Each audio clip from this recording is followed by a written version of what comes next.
Live from beautiful downtown Bastrop, it's time for the Stage Select, starring Julian, Titus, and Justin Ham. What could this possibly be?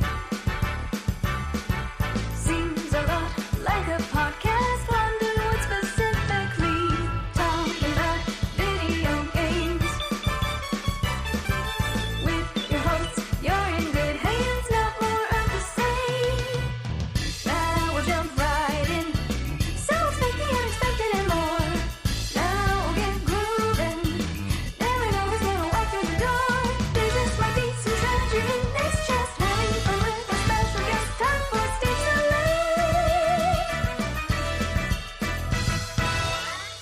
And here are your hosts, Julian, Titus, and Justin Ham. Welcome, one and all, to the Stage Select. I'm Julian Titus. And I'm Justin Ham. Hi. I had to swallow my drink really quick. That's a great way to start a show. I always enjoy, this is just a me thing, the transition from we're just talking to then like the broadcast Yeah. talk. It's like- entertaining, I guess, in its own way. Most people don't get to see that, though. So, you know. Yeah. Yeah, that's the whole thing. The way we record now, it's like there's not opportunity for like a cutting room floor Right. episode anymore because we don't No. have that like MP3 Skype recorder of like the Yeah, raw that shit I would just anymore. let go for. Yeah, we both would just let go for a long time and do. Yeah. Yeah. We don't really have that going anymore. Which is a shame because it is. sometimes there's some really good shit that comes out It was from fun. pre or post show. It was fun. Let's see. I'm still trying to collect all the men from the Coke thing. It's tough, man. It's getting tough. I think I have like 8 of them now. It's getting hard. Yeah. Hard. They're, the more you get of them, the more repeats you start to get. It sucks. That'll happen. Yeah. That's the whole thing. And I guess you Julian can't really check the bottle because it's No, you obscured can't. by the liquid. It is. It's like it's obscured just enough to where I'm like, I can't really make it out. I tried. I Yeah. tried to cheat it once, and I was Crafty like, yeah, bastards. it's not gonna work out.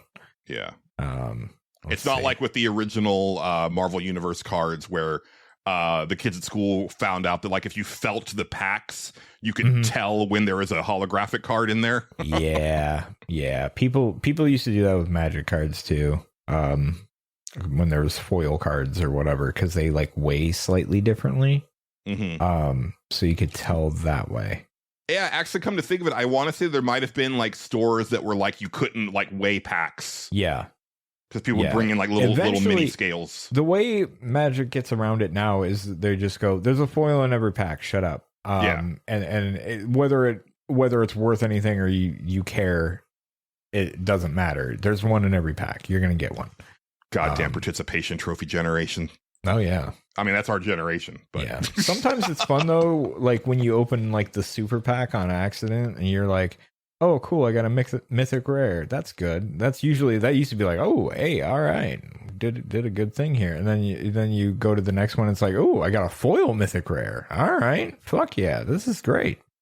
That feels like you won in its own way. I too enjoy opening super packs and engaging in dubious fundraising for politicians. as do we all, Julian. As do we all. I'm trying to think of anything else that happened. Oh, I got a new leaf blower. That's fun, Oh God, man. Listen, you have converted into the domesticated man far faster than I did. I know. No, listen. All right. I was doing lawn work. I've been needing a leaf blower for a long time because whenever I mow the fucking lawn, I get fucking grass everywhere on the sidewalk, and like it started to like get really bad and like randomly clump up and on the sidewalk. I was like, this looks bad. I gotta do something about this. So I was like, I need a leaf blower so that I can get all this stuff up. And so I described what kind of leaf blower I wanted. I wanted an electric one because those seem a lot easier than filling a thing with like gas and oil and doing all sorts of bullshit to start it up. Like I have to do it with my goddamn weed whacker. I hate that thing. Don't tell Kim. but so I got this leaf blower, and at first I was like, okay, never used the leaf blower before. How do I start it? And so I'm like looking around, and I'm like, okay, maybe if I just hit the tree. Oh, hey, all right, it just goes. All right, this is great. And then I figured out there's another button that you hold that makes it blow even more. And I felt so powerful, Julian. It was just like, oh, this is fucking great. Like, I am the breeze right now. It's awesome.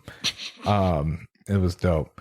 It blows like to where like you can feel the resistance when you power it up. It's like, oh, this is good. This is fun. So I blew some stuff around. I got all the little weird grass clumps up, and then I put them in a trash bag and threw them in my trash. And then a man came and collected them, presumably. Right. And that's the story of my leaf blower. It's fun. I didn't expect to have so much fucking fun with a leaf blower. Not that I want to use it all the time, but like, fun to have, fun to have. It's a thing where it's not necessarily a chore. You're like, ooh, I get to use a leaf blower again. Yeah. It's a thing. Yeah. Feel the power in your hand. It's fun. The fun thing about editing podcasts is that no one will ever know that anything happened. Except for this line right here that's very vague, but like, right, yeah, nobody. But otherwise, yeah, it's business as usual for y'all. Yeah, pretty much. Yeah. They don't know anything interfered or what happened. Yeah, it was all thing. Yeah, it's fucking great. It is nice. It is nice because this podcast is tough, Justin. It is tough. It's the toughest. Like physically tough. No, we're just tough. Like we're tough. This podcast is tough. Like a cowboy? No, we're tough, man. Come on, get with it. Okay. So I had business in town this week, and I took the opportunity to go visit friend of the show John Gholson at his mall job that he's been working. Okay. And he works at a toy store, and which wild that there's a toy store in a mall in 2026. Like, that's crazy. So I was talking to him. There wasn't anybody in the store when I walked in, and he was kind of reorganizing the shelves because he's a really good worker. Yeah. And he had like straightened this like small display on a shelf that was a bunch of novelty sized sticks of butter that are squishy. Okay. Yeah. Okay. Yeah. And I remember I literally looked at that after he straightened it, and I kind of poked at it, and I was like, that's the stupidest shit. These are just going to sit here forever. Why does this exist? Right. And then not 5 minutes later, these 3 young girls came in, I would say between the ages of like 12 and 14. Okay. And proceeded to buy 6 of them. Okay. And they declared, or they verified that the sticks of butter were tough. But first they asked John if he thought they were tough. And he had the same question as you, and they're like, one of the girls was like, it means like cool. And so that's when I learned the new hot lingo. Man. I was really hoping it was not lingo. I was really hoping it was some sort of weird inside bit that nobody got, because that's my favorite kind of thing, where you just walk into something and you just constantly keep saying something that's not anything actually. I mean, it could be just an inside joke with those 3 girls. Maybe really it is not actual, that's my Gen favorite Alpha kind lingo. of bit. I love those bits. They're fun. Yeah. You're going to show a man. Yeah, exactly. That. Yeah. Yeah. No, I still do that bit all the time. I like this week I had a bunch of stuff at my job, and I kept declaring that Lonnie would come over and he'd be like, "Hey, so what happened over here?" And I'd be like, "Well, as you see, a man came," and that led to obvious jokes about men coming. Sure. Yeah. And we've been on that all week. That's not so much as an inside joke as just like a low-hanging fruit joke, though. It really is. That's a Julian I just joke. I just like to say a man came. We have to show a man. We have to find a man and talk to them. Stuff like that. It's fun to me. Once a man. you were talking about weird stores at the mall. I've been forgetting to mention this.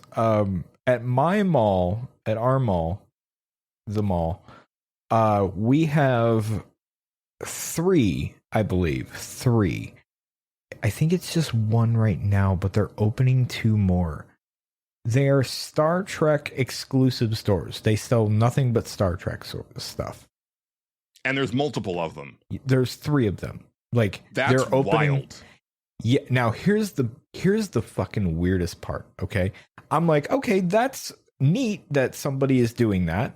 I think that's I don't know how I anybody's think that's a good idea for a store. Yeah, I think so too. Here's the thing. Every time I go to the mall, it is never open. Ever. It's really weird. Yeah. I've asked. I've only. Oh, that's not true. I've seen it open one time. Okay, so time. I was like, my first thought was like, oh, it's not open yet. Like they're in the process. No. It's been there a while. It's been there like a year or two now. Apparently, it's just like run by one dude, and they just open it whenever they feel like it. And I'm like, that's fascinating to me. Man, I want to know what your mall is like, because like when I was working in the mall as a manager, it was like, oh no, if you opened your store like 15 minutes late, like you got a fine. Yeah, you would think that. No, I don't. Let alone not opening at all. I don't think that's the case here. I think this. Yeah. It probably was at some point, right? Like that probably was a thing there. Yeah, in the heyday. A lot of places moved out. Like there was a bunch of fucking empty spots in there, and there still is a few empty ones in there. But not near as many as there used to be. And I think they just went, yeah, if you want to open that, that's fine. And like I said, there's three of them. There's one, on one side of the mall where it is. This is the first one. They then are working on another location across the street, and another location like a door or two down from that. And I'm like, what the fuck do you need this much Star Trek? And it's the same. I'm store, fairly certain it's it's the same. It's different names, but the same shit. Like the same wild. like concept. It's really weird. Yeah. I haven't been in it yet because I feel like I need to watch more Star Trek before I enter that store. Out of respect. That's sort of like what so for people who are listening to Retailer Therapy, Game Fellas still exists to this day. It is not our Game Fellas, the one that I'm talking about in Retailer Therapy. It is from the other co-owner. Somehow his shit survived, even though their stores were far inferior to ours. Yeah. But one of the things is that over the years, they've just taken in so much product, like from trades and stuff like that, that there's like multiple Game Fellas locations in town, but also, and I don't know, because I haven't walked the mall in a while. This might not be the case, but at Barton Creek Mall, which is the one that was at where John was working, because they also have Pokemaniacs, which is like a Pokemon centered store. Yeah. That also has like some of the game stuff in there because again, they have too much of it. But then also they have Movie Fellas, which is like a more movie centric one. Okay. And for a while there, they had both a Movie Fellas and a Pokemaniacs store in Barton Creek, even though like the product, like if you went into both stores, you would be like, this is the same store. It's just that like the percentages of stuff was different. So Movie Fellas had more movies up front and less Pokemon stuff and games. And then the Pokemaniacs one has more Pokemon stuff front forward, but then it still has like movies and games in there as well. That's almost what that sounds like to me, but I keep hearing like random weird stuff about like I keep hearing they're trying to do some like AR thing in one of them, and then they're like the other one that just I walked by it on, and it was actually like kind of randomly open now that I think about it, but I didn't go in there. Like it looked like brand new, like a pop-up shop almost, and it's I'm pretty sure the same person because it said coming soon Star Trek whatever the fuck. I think the idea at first was they were going to make one like Enterprise themed and then another one across the way that was whatever different themed, like all the other stuff in it. I don't really know. It's an odd thing. Just their hours alone. Like I'm here at 1 o'clock in the afternoon and this store isn't open. Like, what the fuck is going on? This is so weird. Yeah. Yeah. That's crazy. Mm-hmm. This show has a lot of front-loaded stuff as far as announcements and stuff, and we're already kind of into it now, and I haven't gotten to I don't have any some more, of those, so go ahead.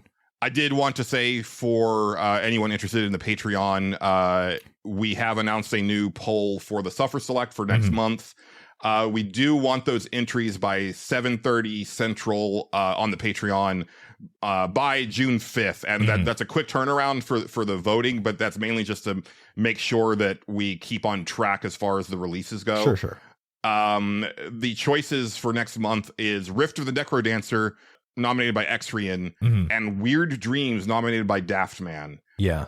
And as always, for as little as $1 a month, if you want to like sign on for the key grip here, you can vote the Suffer Select, but the actual episodes are available to associate producers and up. But also a reminder that Retailer Therapy is available to all patrons as well. That's a show that eventually will be free, like in the main feed, but that's not going to happen until we're done with that and running into some scheduling issues right now. So it happens. Yeah, that's I don't know when the next one's going to come out, unfortunately. Yeah. And then it's not out as of us recording it, but I'm pretty sure that it will be out by the time this goes up into the public feed. So I'll go ahead and put it here, and I'll put just the link to the actual podcast page in the show notes, and then hopefully you can just search it and find it. But I was on a recent episode of Games My Mom Found to discuss Onimusha Tactics for Game Boy Advance. So that was a fun thing to talk about.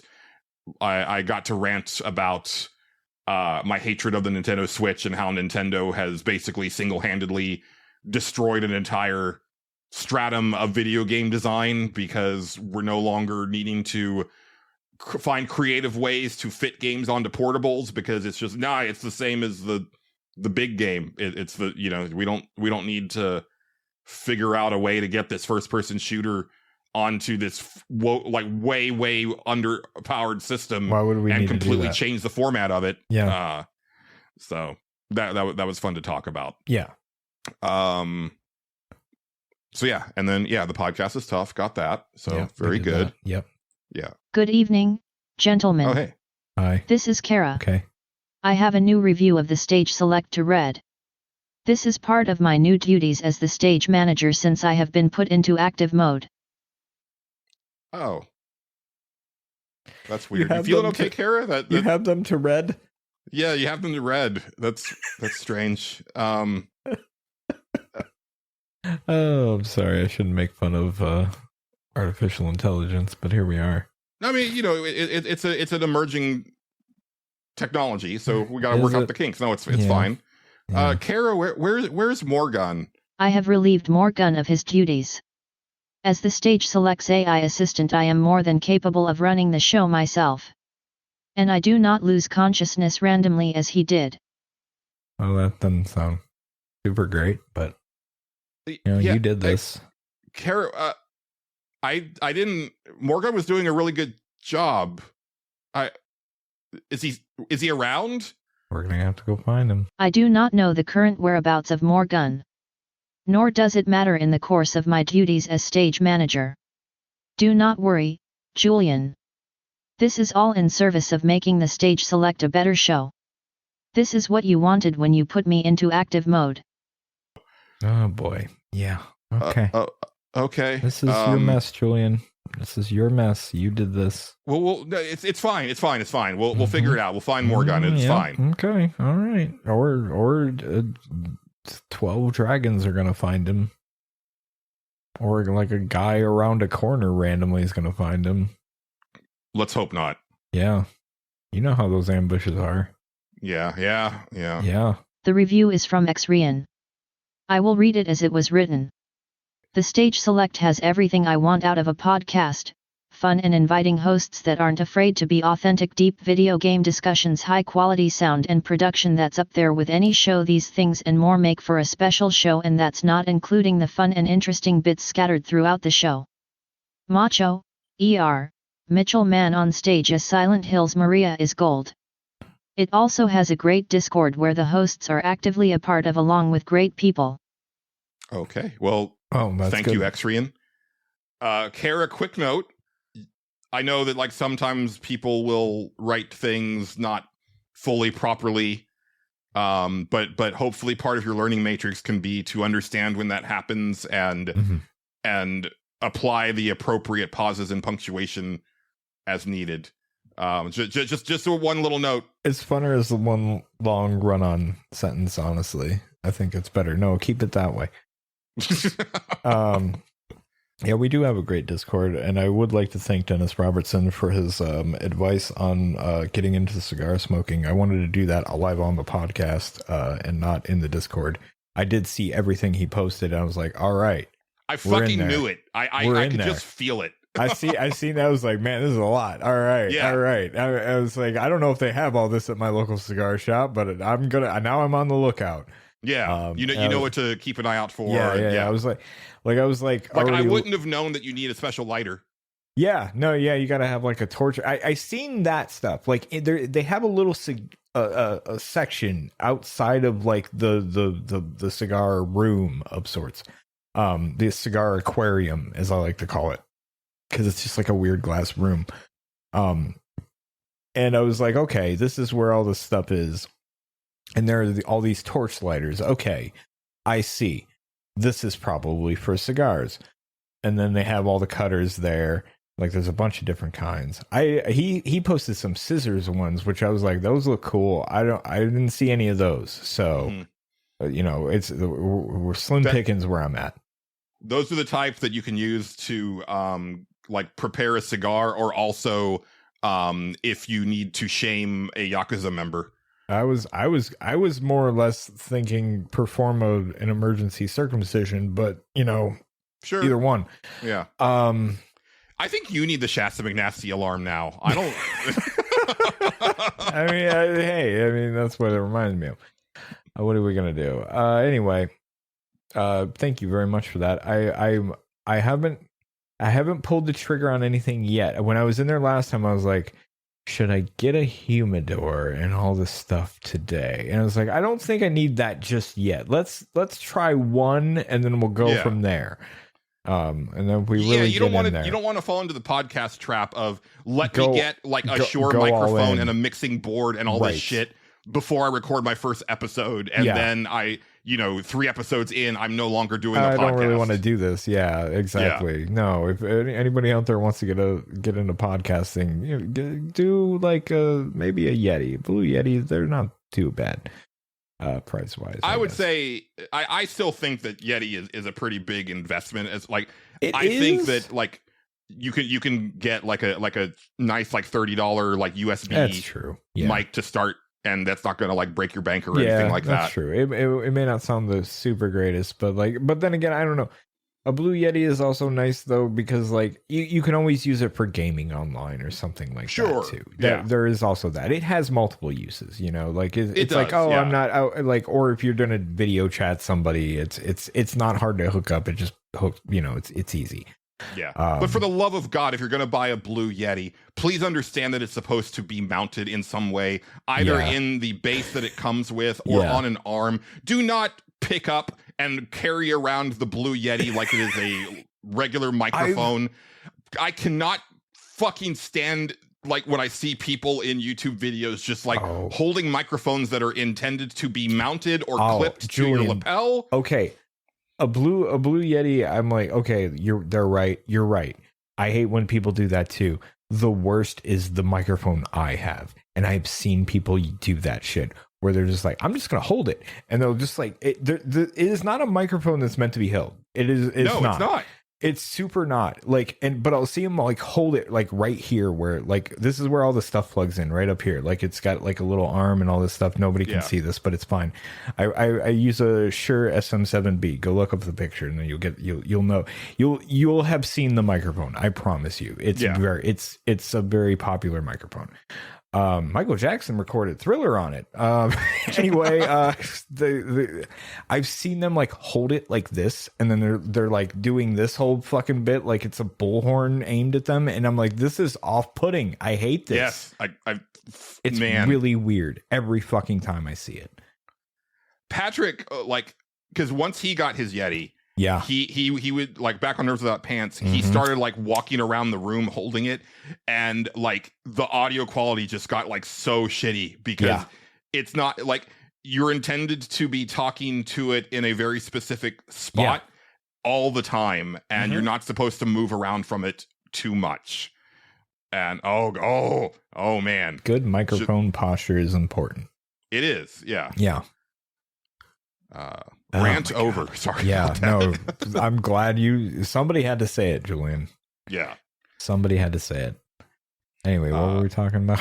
We were talking about your cigar journey. Oh yeah, thank you, Dennis, and anybody else who contributed. I'm gonna get there. It's gonna happen, and very soon.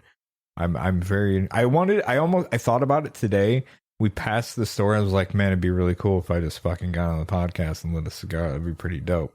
And then I was like, no, I want my first one to be in private in case I fuck it up. Yeah. Because what you want to have it like comfortable enough to where, especially if we have a guest, because what you want is that it's already lit and in your hand when like when the camera turns on, and you're just sitting there like a G. Yeah, it'd be pretty dope. Yeah, it'd be pretty dope.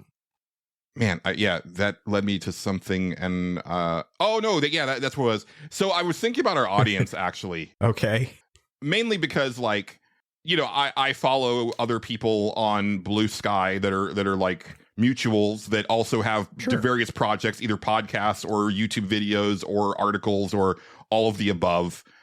They'll post one of their things, and it's like, oh shit, you posted that like an hour ago, and you've got like 30 to 50 retweets of this or whatever. Crazy. Yeah. You know, where me, it's like I'll get like 2, and it's from like the same 2 listeners, and I was like, because none of our listeners are on social media. And then I was like, and our listeners smoke cigars. That's right. And like make fucking quinoa dishes. Our listeners are like, they're classy. Not the typical like video game they're podcast. Fucking classy. What I'm getting at. I like it. And I was like, are we a hipster podcast? That's because, that's it. I'm glad. I'm happy we're here. That's the best news I've had all day, Julian. Let's fucking go. I'm gonna start writing the scripts for the skits on a typewriter in the park. As well, you should. Yeah. Anyway, there was one thing that I wanted one other thing I wanted to talk about before why not? we get into games, which is Justin, I know you don't go to the movie theater often, but I know you went recently, and I don't know if you may have seen this ad. Okay. It is a Coca-Cola ad. There's a couple different variations of it right now. Both of them cut to 3 different fast food places where someone is ordering. Yes, I have seen this. Okay. Did it read as AI to you? Oh, I didn't really think about it. Okay. I didn't really think about it, Julian. I'm not going to lie to you. So here's the conundrum that I'm in these days.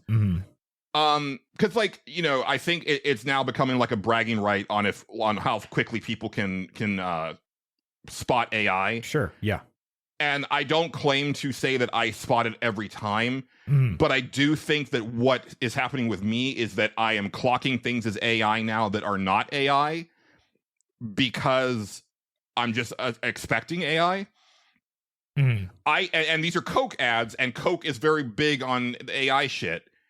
So these ads very well could be, because there's parts of them that are just a little bit weird, especially like the newest ad where it's just kind of the way that the people talk is not quite right. But I think the other thing that I'm noticing lately with ads is people trying to, they're not AI ads, but they're trying to make them look like AI ads with what I am calling AI lighting. Okay. Because if you've seen any AI videos, one of the things you'll notice is a lot of them are lit like a video game. Yeah. because like that's the big thing in video games, right? It's like, oh man, look at this lighting, like everything looks so golden, and like the light shafts are like streaming in so nicely. It looks incredible because it's a video game. But when that's applied to like an AI ad trying to replicate real life, or what I'm seeing now is like, oh no, these are real people in a real location, but they have lit it to look like those AI ads. Right. I don't know. Like, I don't even really have a point to this. It's just a thing that I think that I'm noticing, and I don't know if I'm crazy or not. But also it irritates me. So I looked it up just to see, because I was curious. Not the ad itself, but I looked it up just to see if it was. And according to the sources here, it is not. Interesting.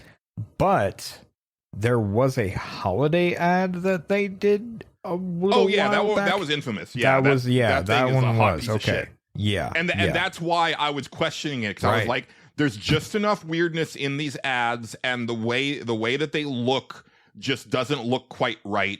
And it's also a Coke ad, and so I know that they're big on the AI shit, so it would make sense. And also, like, again, the camera cuts are just quick enough. When I think back on it, I can definitely see how you got there. 100%. Yeah. If you go to the movies anytime soon, listeners, and you see this ad, just take a closer look at it instead of just like not paying attention to it, and just see if you see what I'm seeing. Because like, you have to, especially there's one ad with like these weird like goth dudes that float into a White Castle. That's not. I mean, that one was weird, but it's the second one that I think is more AI looking to me. And the main thing is that the final shot of the girl behind the counter, it like zooms in on her, and she does this weird like delayed smile, and then like a beat after she smiles, she's like, yes, of course, and what to drink. And it just doesn't sound right. No, I know what you're talking about. Yeah. But I could also see a scenario where they're like, you need to sound like AI. Like we those are the hot ads right now, and even though this isn't AI, we need it to feel like AI. Apparently there's 13 different restaurants that are a part of that whole thing. Oh, interesting. So there's more than just the two I've seen, because each of them has three. Which two have you seen? I'm just curious if you can remember. I know the first one had White Castle, because I remember the weird goths. I don't remember what the other two restaurants were. The new one has never seen the White Castle one, so yeah. I think the new one has Popeyes, Panda Express, and Culver's. And Culver's, yes. That's the one I seen. Okay. Yeah. Man, we're just in the worst possible timeline. Holy shit, man. Yeah, it's not great. Where you literally cannot believe anything that you see anymore. Nope. Or hear, right? Nope. God damn. Yep.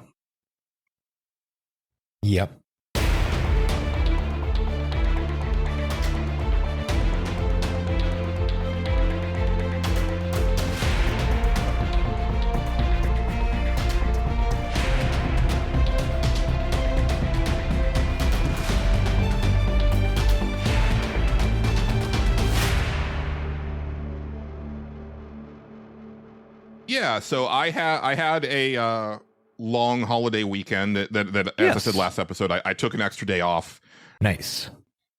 Wherein, I mean, I got the podcast edited, but I also continued to No Life Trails in the Sky first chapter. Sure. But also I saw a bunch of movies, which we'll talk about later, obviously.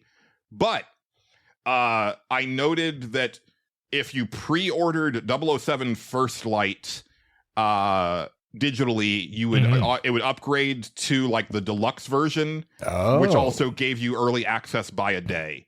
Nice. And since that day was the day that I took off, I was like, all right, I'll go ahead and do that. I foolishly thought that it was going to unlock at like midnight, but they don't really do that anymore. I don't know if you've noticed this. Like, some things do. It's weird. Yeah, but sometimes it's just like, oh, this unlock, like in this case, it unlocked at like 9 a.m. my time. And I'm like, what? So that's like 10 a.m. Eastern. Yeah. Like, I don't what. That's a weird time for this thing to unlock. Especially like the early access stuff is always at a weird time. Yeah, I don't know I guess why. I just haven't noticed that because I haven't done the early access thing before. Yeah. And again, the only reason I did it here is it wasn't any extra cost. I wasn't going to pay extra to play it early. I would have been perfectly fine just continuing to play Trails that whole day. But Yeah. In the interest of having something new to talk about on the podcast, and also because I've been really looking forward to this game coming out. Yeah. And I'm glad that I did too, because basically what ended up happening is I played it like a total of 6 hours that day, and then have not had a chance to play it since. Right. So I'm glad that I got that time into it, so we can talk about it, because I know you picked it up as well. I played it all that I could today. I bought it yesterday, which was Thursday. And that was I didn't know it came out Wednesday. I was like, when does that game come out this week? I know it's this week, but what day? And then I looked, I was like, oh, it's out right now. It's like, and it's like, 7 o'clock at night. I'm like, all right, well, by the time, I'm not going to be able to play it tonight. So I'm just going to buy it tomorrow. I got a bunch of yard work I got to do, so I'm probably not going to get to it that day. So I'll just buy it tomorrow, install it tomorrow, and then play it Friday before the show, because I really do want to play it. Yeah. I just have to say quickly, and I know this makes me sound like an old man. This is one of the times when I admit that this is an old man take, but I don't care.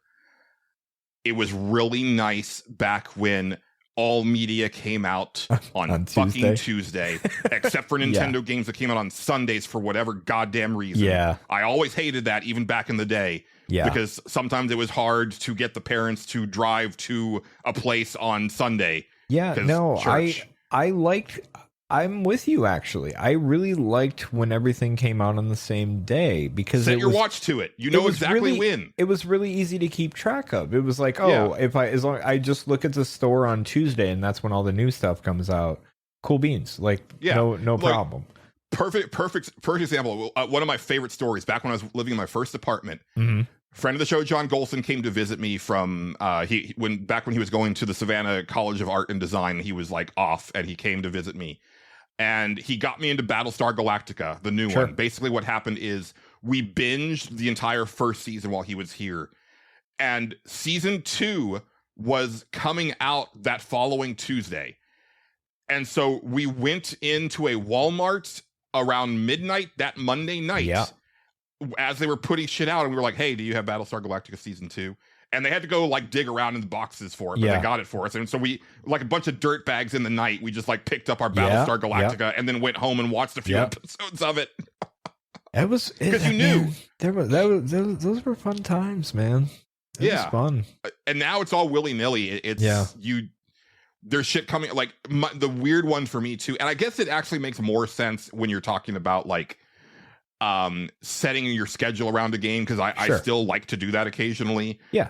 So a Friday release does make probably more sense than a Tuesday release, especially when we're not dealing with the brick and mortar thing as much anymore. If we wanted to move everything to that, if we just pick a day, like a universal day, this is the day now. We moved it to Friday. I'd be like, okay, all right, I'll just check Friday. That's good. Yeah. Because comics used to come out on Tuesdays as well, and then those moved to Wednesdays. Yep. That's when Lonnie goes to the comic book store. Yep. Right. But there was that sweet halcyon time where it was music, home video releases, video games, comics, everything, all on Tuesday. Everything on Tuesday. Yeah. You could take one trip to the mall and get all your new shit. Yeah. I was just so perplexed that it came out on Wednesday, because I'm just like, what a weird day. What a weird day to have that come out. I agree. Of all the days, Wednesday you picked? Okay. And then things get even more muddy now. You have this extra or early access stuff for certain things. Forza Horizon 6 was a perfect example where I was I saw people were playing. I was like, oh, cool, that's out. And then I saw people talking about, hey, well, happy Forza Horizon 6 day for those who celebrate. I'm like, the thing's been out, and I was like, "Oh wait, early access." Yeah. I've been messaged before as to how I'm playing a game on Xbox sometimes by people that are just looking at what I'm playing. They're like, "How are you playing that?" And I'm like, "Yeah, oh, I bought I pre-ordered it or did whatever the fuck, and now I'm playing it early." And they're like, "Oh, I didn't know you could do that." I'm like, half the time I didn't either. So this is just the one time when I knew. Right. Yeah. But anyway. So 007 First Light. Yeah. The much anticipated new game from IOI, the creators of Hitman and Freedom Fighters and Mini Ninjas, lest we forget. Yeah. I kind of want to hear your thoughts first, because it's been a bit since you picked up like a big new release. Okay. So far, I really like it. I'm not gonna lie. I really do. I was not sure how I was gonna feel about it, because I'm on the Hitman Reddit sometimes, because sometimes they post weird shit on there of like people doing insane stuff in that game, and I always find that fascinating. But I've seen a lot of people be like, we don't know about this one because it's starting to look like it's more Hitman Absolution than anything else. And I'm like, it's weird that you're comparing Hitman to this. I don't think it's going to be like a full Hitman thing. They have to do a lot of things different. And it's very much not. Yeah. There are certain sensibilities that are still there, but there are actually a lot of things in this game that I like slightly better than Hitman. Hitman is its own thing, and it's great. Yeah. But this one, like, I immediately when I was playing it, the first thing, like, so I'm playing it, and they kind of introduce you to like this training bit, because the whole bit is like, okay, you're James Bond, but you're brand fucking new. You don't know anything. You're in training and stuff, and it's like, okay. Well, even before then, you're just a lowly airman who ends up in a situation you shouldn't be in. Yeah, that part, and because of that, and then you're in training. But when they really, like, in my eyes, like really opened it up, and like we're like, okay, here's where like you can kind of choose your own way around this bit. You can kind of do it in the other thing too, but like, it doesn't matter anyway. I got to this like training mission, and I'm going around. I'm like, okay, so I gotta stealth my way through here. Cool.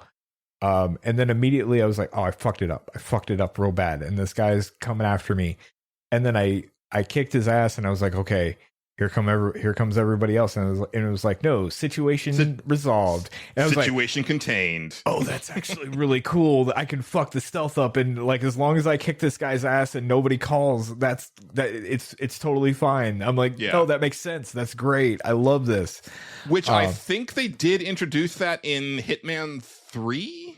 It's possible. It's possible. Where if you were Johnny on the spot and could take out someone or knock them out before they could alert other people, you were good. Yes. But it wasn't always that way. Yeah, you lose Silent Assassin if that happens, and like, you can easily mess it up, or somebody can randomly hear you in the next room, like they can hear the scuffle, and it's a whole thing.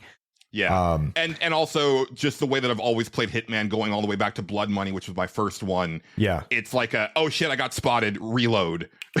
Yeah, that's usually what I do. Yeah, that's what I mean, I save a lot in Hitman. Yeah. So, but the cool thing about First Light is that the game it feels designed around adaptability and just like, and it's also kind of more true to the actual character, right? Yeah. Like, shit goes wrong and then he just pivots. Yep. And I even like that, like, while you're in this training bit, you have like two friends with you, or like you kind of make two friends over the and they both have like different approaches, where one of them is kind of that like, fuck it, I'll just beat everybody up in here. And the other one's a little bit more stealthy. So like, they're like kind of like the one guy was like, yeah, any way you got to do it. Fuck it. Like, it works. And I'm like, yeah, I kind of like this commentary. This is kind of like, just you'll get there. It's cool. Yeah. Also, can we just talk about the presentation of this whole like tutorial part? Yeah. I think it's one of the best examples of blending storytelling with gameplay, where it's a fucking montage that you get to control. I loved it. It's so cool. Bit. Oh my God, I loved it. I was like, this is fucking awesome, actually. I was like, even like when I would like, because like sometimes I would like, oh, I kind of messed that up. It would just move on. Like it was just like, no, he would get knocked down or whatever, and it was just like, no. And when we move on to here, I was like, wow, that's actually really cool that it was just like, no, do it over. Like that's awesome. That bit was great. I'm really liking just like the pacing of it, because I wasn't sure how it was gonna be, but it really feels like you're just like kind of playing through a movie, and all these situations are just kind of happening organically, as they can, I guess. Like you're just like you're at dinner, and then all of a sudden MI6 is like, hey, or you're out for drinks or whatever, and MI6 is like, hey, you guys, there's a whole thing going on here, and you guys gotta take care of this right now. So here's a little open thing to go do stuff, and then you kind of learn that like you can take different routes. Like you can eavesdrop on some people and figure out how to get a hand stamp into this thing, and then go get the hand stamp and then get up there, or you can sneak around the back and do this, because I was like, I really think this game's cool as fuck. Like as I'm playing it, I'm just like, I'm really into it. And I'm interested in the story. Like I'm just kind of gotten to where I think the story is starting. So we talked briefly about where we were at, because I'm quite a bit further than you. Basically, I'm like 2 missions ahead of where you're at. That sounds right. You're in the first like real mission, and one of the things that I love, and because they had shown the first mission pretty much in its entirety in like the first gameplay presentation, so I knew what to expect. But they didn't have like a lot of the cut scenes and stuff like that. And I'm really enjoying not only the portrayal of this rookie Bond and the way that he's perceived by everybody else, but also his portrayal. And one of my favorite, so there's 2 parts so far I've really loved. One is when he makes his first kill. It's very much like Tomb Raider 2013, where you see like the weight of that on his face, because it's like, holy shit, I can't believe I just did that. Right. And then, as Daniel Craig says at the beginning of Casino Royale, the second one's considerably easier. Right. At the beginning of the first mission, because, even though Bond is like this, he starts as a lowly airman, he starts with like his general swagger. Like that's not something that he grew into. That's just just him. Right? Yeah.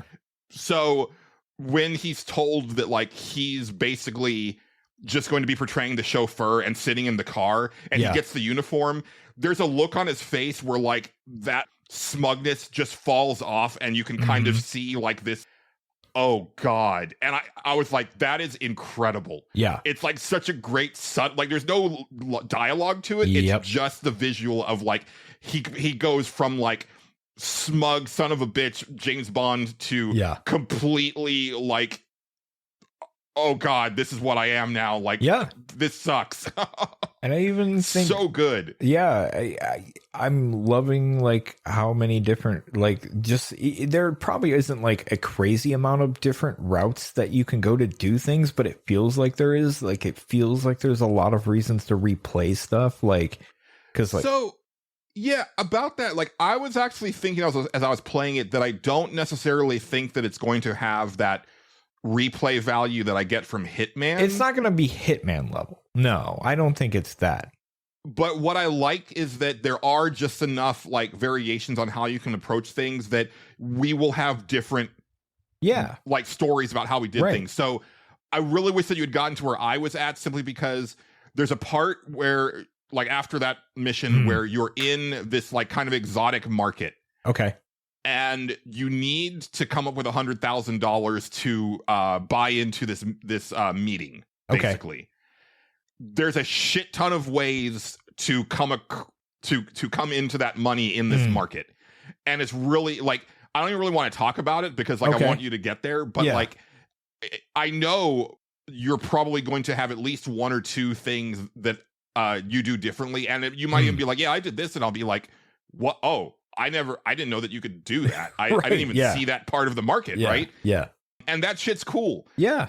Because it just makes for like different flavors, because it takes me back to like my old Game Fellas days where, I mean, not really with GTA 3, because that was really the first game I remember this being a thing. Yeah. Where we'd be talking about a mission, and then like Ben, my manager, would be like, oh no, I didn't do that. I just grabbed this weapon and did this. Yeah. And we'd be like, oh, wow, I didn't know that you could do that or whatever, right? Like that's the feeling that I get here, where it's very different flavors. I agree.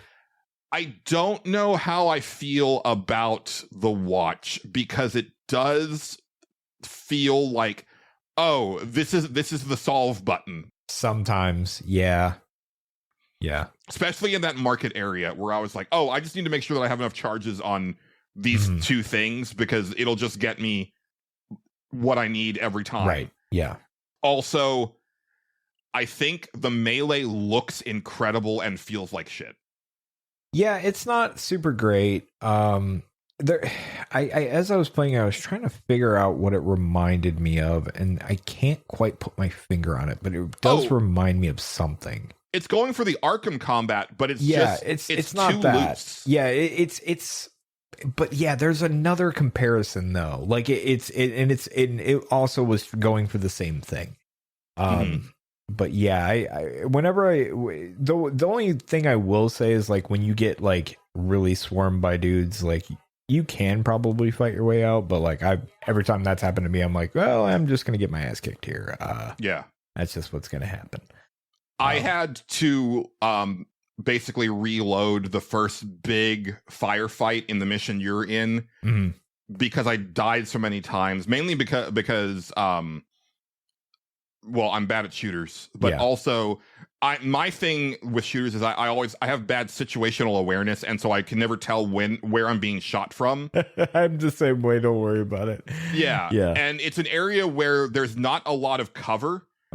And also you feel like that time is a factor. So you feel like you should rush, but the solution ended up being, no, don't rush. Make sure that I'm taking out the guys behind me before I move forward. Right. And go more methodically than I think. But the way that the game is presenting everything, it feels like I got to go fast. But that'll get you killed. Yeah. But I will say, I mean, I've only ever pulled out guns in Hitman just like to fuck around when I knew that I was already going to reload. Oh, yeah. So I don't really know how Hitman's guns feel, except that I remember them not feeling good. Yeah, they're not the greatest, but they're not the worst either. Yeah. Shooting in First Light feels great to me. It does. Yeah. The limited amount that I've had so far felt pretty all right. Yeah. Yeah. I just wish the melee was better. Again, I think it looks amazing, and all the contextual shit when you're just like shoving a dude in like face first into a table and shit like that, or just like knocking them through like a breakable thing. Fucking rad. I just wish it felt better to actually do that shit. Yeah, I agree. I think some of it for me is also like I get messed up on the controls sometimes.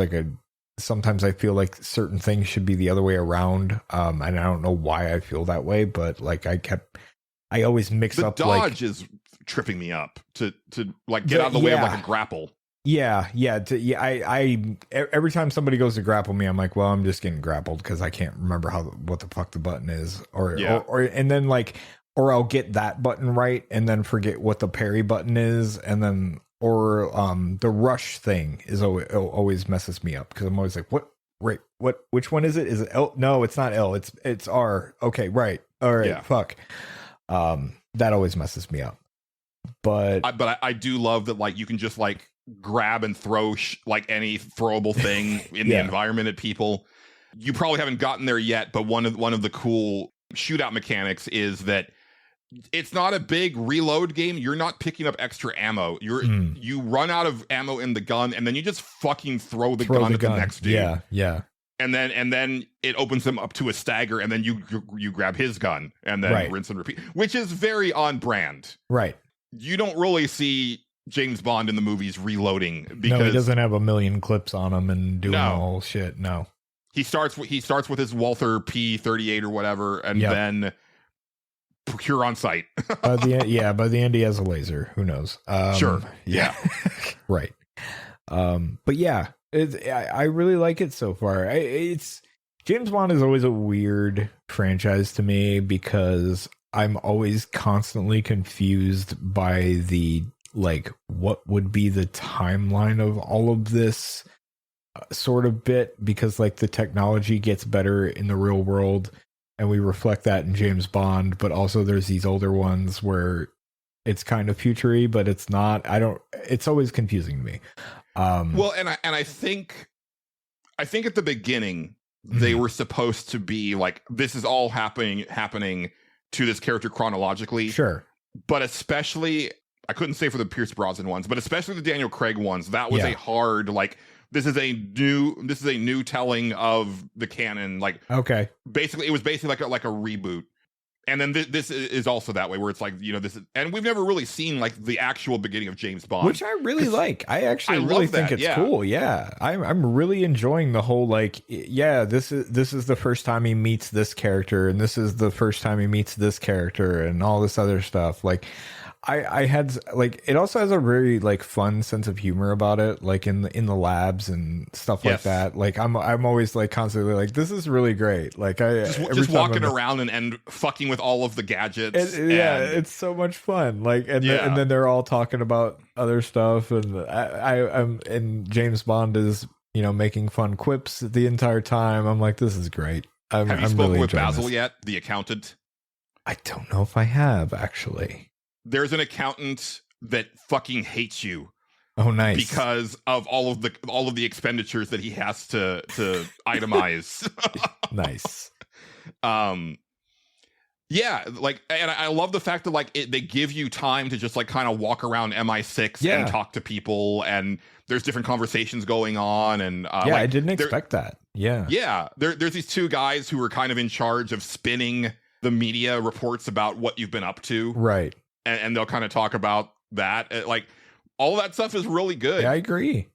Unfortunately, it's just so loaded with all this woke shit, Justin. Oh, I know. This game's got minorities. Oh my God, that's crazy. It's got females. Yeah, that's true. That are in charge of things. Yeah. It's just completely unrealistic. I don't know how. Those guys crack me up. Yeah. They'll never stop, man. They'll never stop. Yeah. No, I'm really digging the cast. I like the new take on Moneypenny. Yeah. Where she's more like she literally says, I'm the girl in the chair. Yeah. So that's neat, instead of her just being like the secretary that's constantly fawning over Bond. And so far they've been threading the womanizing in an interesting way, where he's clearly still got it. Yeah. But it doesn't work as readily as you're used to. I think part of that is his age and him being a rookie. But I'll be curious to see how they tackle that as this game goes forward. And then also, I know that they plan on having more, because they kind of want him to grow into, because, I think we think of James Bond as an older character. Mm. And there is definitely something to be said about, like, now that we are older, it's time to accept the fact that now James Bond should be younger than us. Sure. But I still always think of James Bond as someone in his 30s to 40s and not necessarily in his 20s like he is here. But I think the goal is that eventually he will be in his 30s or 40s in a game. Yeah. And I want to see how that shakes out. One thing that I can't stop thinking about is something that you said last year at the Game Awards. Okay. And you said, I really wish that this was set during the Cold War instead of just being like a modern thing. Mm. And man, I fucking feel that. Yeah. Because I think, like, obviously, like, this gives them the opportunity to use like all this bleeding edge tech, and that's kind of always been the movies, right? Is that, like you said, like, as stuff evolves, it allows them to get like wilder with the gadgets and stuff like that, because that is a big part of James Bond. Sure, absolutely. But I think setting it in the 60s during the Cold War, and like, that gives you opportunity to do some other fun things, and maybe be a little bit sillier with it, because the villains were like way more over the top. Back then. You know what I mean? Like, it'd be a lot of fun to go up against some of that like real over the top Bond shit. Like, yeah. And there are nods to that old stuff, like in the Q wing, like you can see like some of the old gadgets and stuff like that. Sure. Like, I don't know if you found like the shoes with the switchblades in them. Oh no, I didn't. But I found a briefcase with a balloon, inflatable balloon or whatever. Yeah, that was fun. But that's like a new thing. But there's there's definite nods to like stuff that he's used like in the older movies and stuff like that. But also, I was thinking about this today. I just want more period pieces in video games. I want more shit set in like the 60s and 70s. And I was thinking about that again with like mixtape, because there's so much like 90s nostalgia right now, and I'm like, fuck 80s and 90s nostalgia. Let's get back to like 60s and 70s, because like that's something that's like outside of most of our experiences. Right. Yeah. I mean, that's the way movies have been moving, is like always make it a period piece, because then we don't have to, there's so many problems that cell phones just solve. So right, yeah. we get rid of that.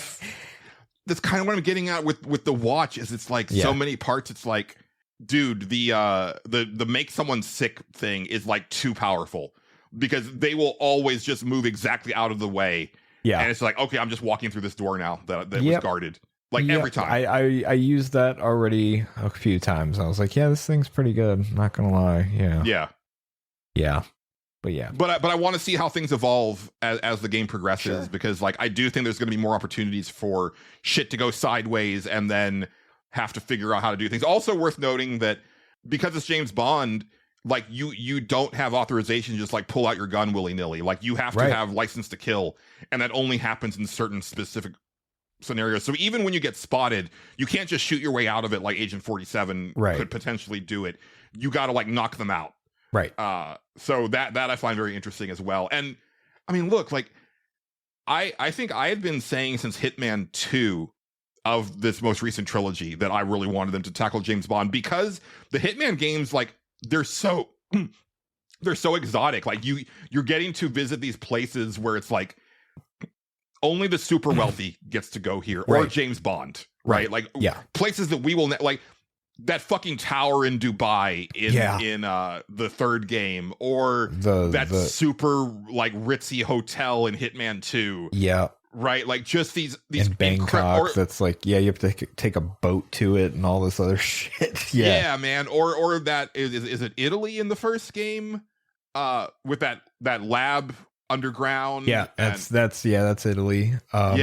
Just like so gorgeous, but it looks like a place where it's like I can't even afford to like walk around here. And because I remember watching like Casino Royale, which is my favorite James Bond movie of the ones that I've seen, where, you know, the place where that poker tournament happens, I think it's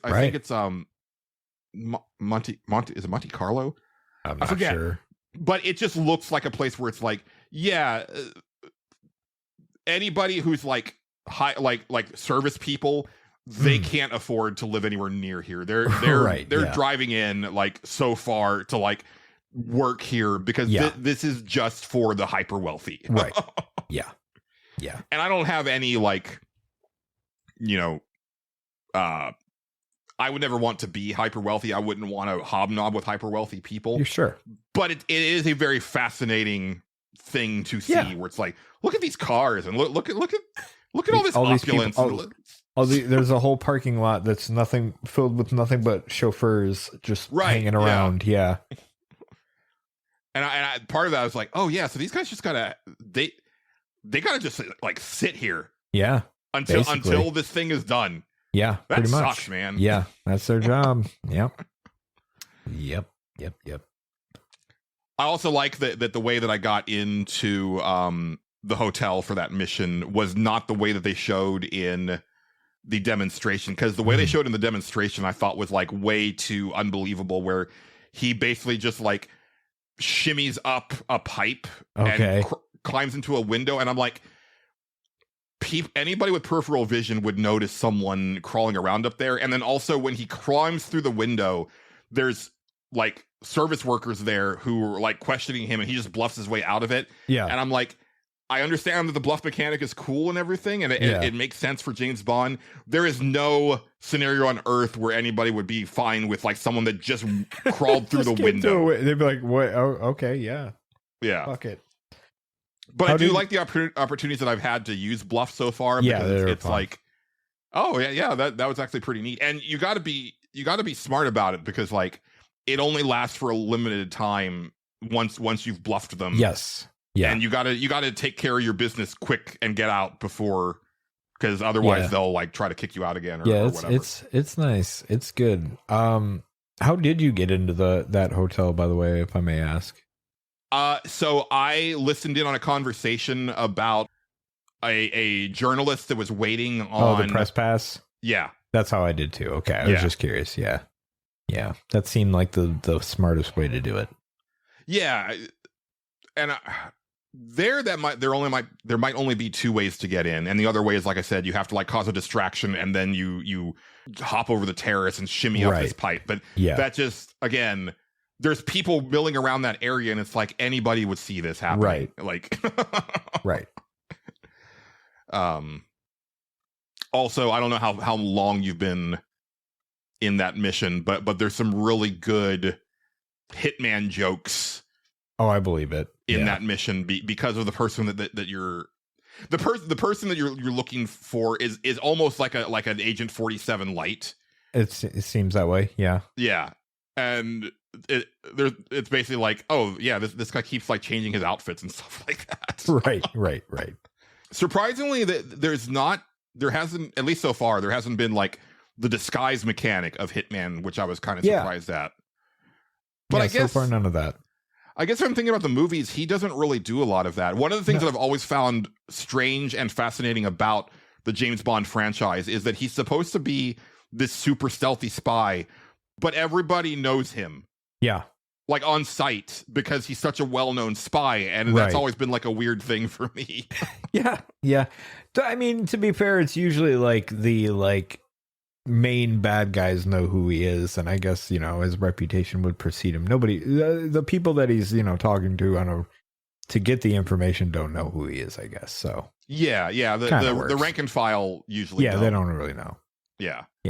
I'm hoping for some more, because you would think you would do it in this first level, but you don't get to do it. But I'm hoping for some really good schmoozing segments where you're just having to kind of mingle in like a super elite party and like basically like woo people and like kind of talk your way into things. There was like kind of some hints of that in the like first club bit where like I like randomly ran into some dude or some dude's girlfriend, and then the guy got mad at me, and then I fought him in the bathroom.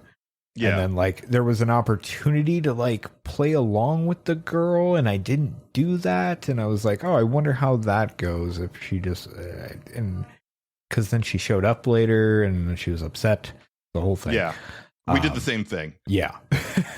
But yeah, there's different ways to tackle that stuff also, but there are some weird hitches that I've run into, especially on the mission that you're on. There's a part where I had a cutscene with a character and he's like, oh, you're here too? And I'm like, I don't know this character. I haven't run into this character before. And I think I just missed a cutscene with them, but the game didn't, it doesn't have it to where it adjusts to where now this is their first meeting. Yeah. So that was weird. And then there's been a couple parts where it's like, I think I know what you're talking about. I think it's actually like the people that he's like in the little spy group with, like the training regimen, because the one person I ran into, I was like, or wasn't them. Okay. It's no, because their identity becomes like a plot point after that. Oh, interesting. Okay. Yeah. So I think I just missed something. And then towards the climax of that mission, it was definitely one of those things where it's like, all of a sudden, like I think it was just like a clumsy, not clumsy. It was kind of a clunky transition where it goes from I'm playing the game to now here's the cutscene, but it felt jarring. And I think all it needed was like maybe a fade out and fade into the actual cutscene, because what it was is like I was trying to run after this cable to grab onto. Okay, yeah. And I wasn't anywhere close, but then all of a sudden, like it cuts into the scene and he's already on the cable. And I was like, that feels like you just kind of gave it to me, even though I wasn't anywhere close to succeeding. Movie and it magic, felt weird. Julian. That's how you got there. Yeah. Yeah. So there's been a little bit of stuff like that. I've had the one weird thing that I ran into, and it was weird.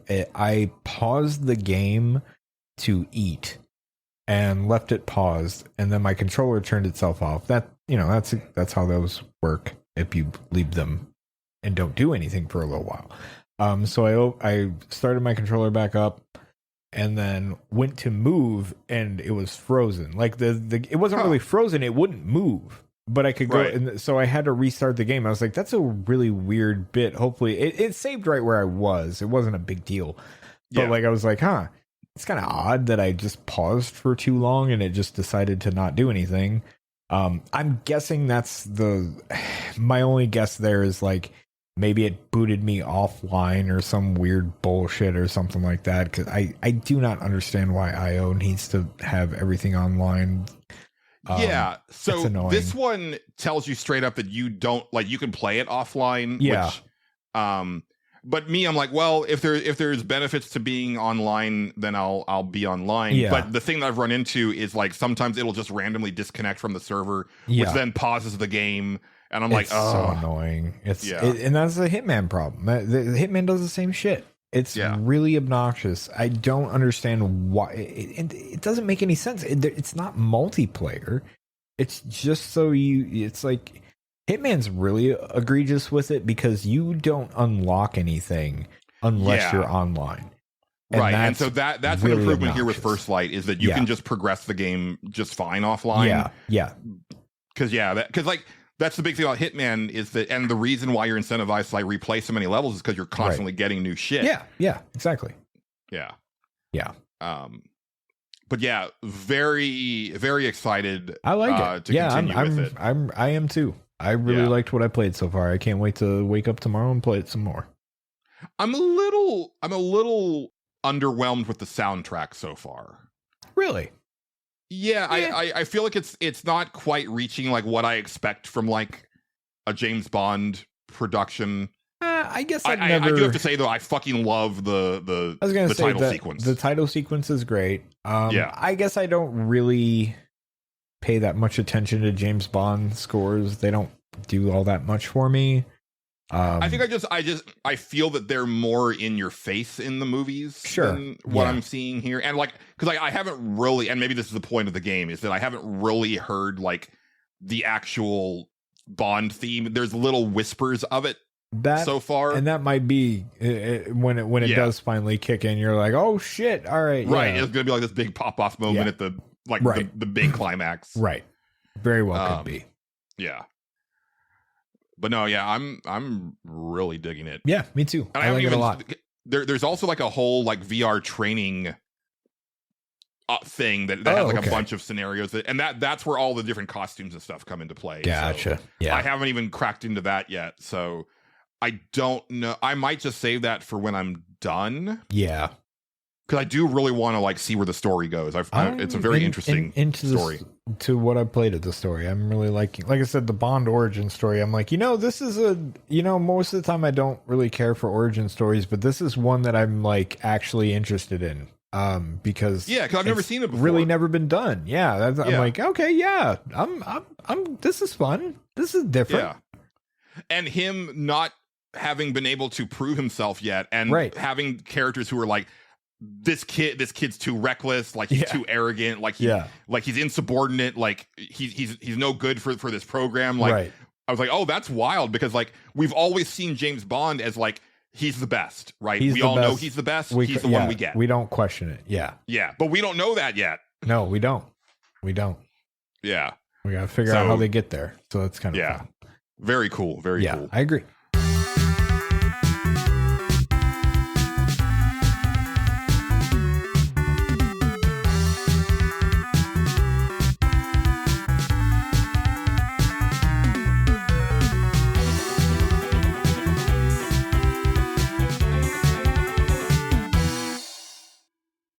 Let's see. Yeah, I guess so. I only have one other like game thing, and then we'll take a break before we get into movies. I got one more game too after you. So cool. Okay, I won't take long either. So go ahead. Cool. So I've continued to play Trails in the Sky first chapter. I'm actually today I hit the title card for final chapter, which I was surprised at. Oh wow! I thought this game was going to be way longer than what it is, because I'm like just shy of 50 hours right now, and I would say based on how the chapters have gone, I've probably got like another 10 to 15 hours left. Sure. You know, where Trails of Cold Steel took me like a clean 100. I remember that. Yeah. Yeah. But I guess, you know, this is the first one and sure, whatnot. But it's a fascinating game because it's a game where I want to do every side quest, and not even just for like the completionist route. It's because like all the side quests are well written and have like a lot of stuff going on with them, where they might have like different phases to them before you actually complete the side quest and whatnot. And they're all really well done. And also it's all in service thematically of, we're bracers. This is what we do. We help the community. The community, you know, posted help requests. Yep. We're going to go fulfill those requests. Yeah. And to the game's credit, it does have like, it lets you know in the like your quest log of the time frame for completing things. So it'll say time frame long, medium, and short. And short will be in red because it means like you need to complete this soon. Right. Because at a certain point you're not going to be able to complete this. Right. Okay. Totally understandable. That works. The issue that I ran into that I'm still angry about. Oh boy.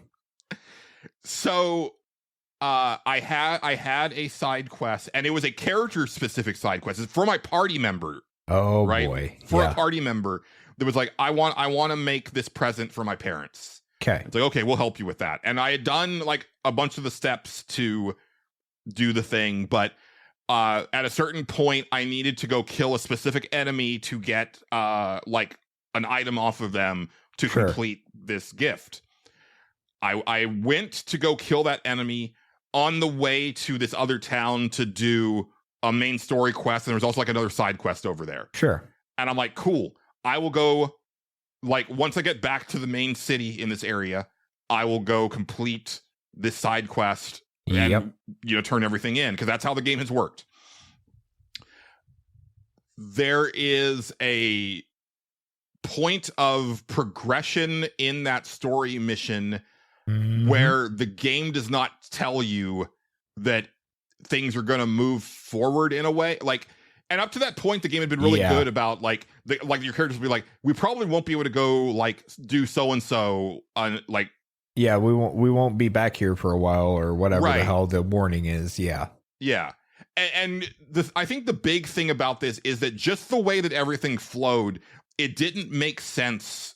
And this is actually another issue that I ran into, where this game, like I said, it tells you when there's something that you can miss. Sure. It'll pop up on the map. But I remembered thinking, like, there's no way that naturally I would have gone back to this place at this specific moment to get this book, because the game is telling me to move on. Right. And that kind of sucks, just like on like a fundamental level. But at least this remake tells you, like, hey, there's something over here, go back over here, right? But it's one of those like Dark Souls-ish things where it's like, you just got to know, man. Like, you just got to know. And it's like, it's a weird little like microcosm of Japanese design that's popped up in the last 20 years that I don't cotton to. But basically what ended up happening is I locked myself out of completing that quest. Sure. The story progressed, and then when I got back to town, I noticed that like the green exclamation mark was gone. I go into my quest log and it says failed. Oh. And I was like, that sucks. Let me reload my save. And I do keep rolling saves on RPGs. Sure, yeah. So I went back to my previous save.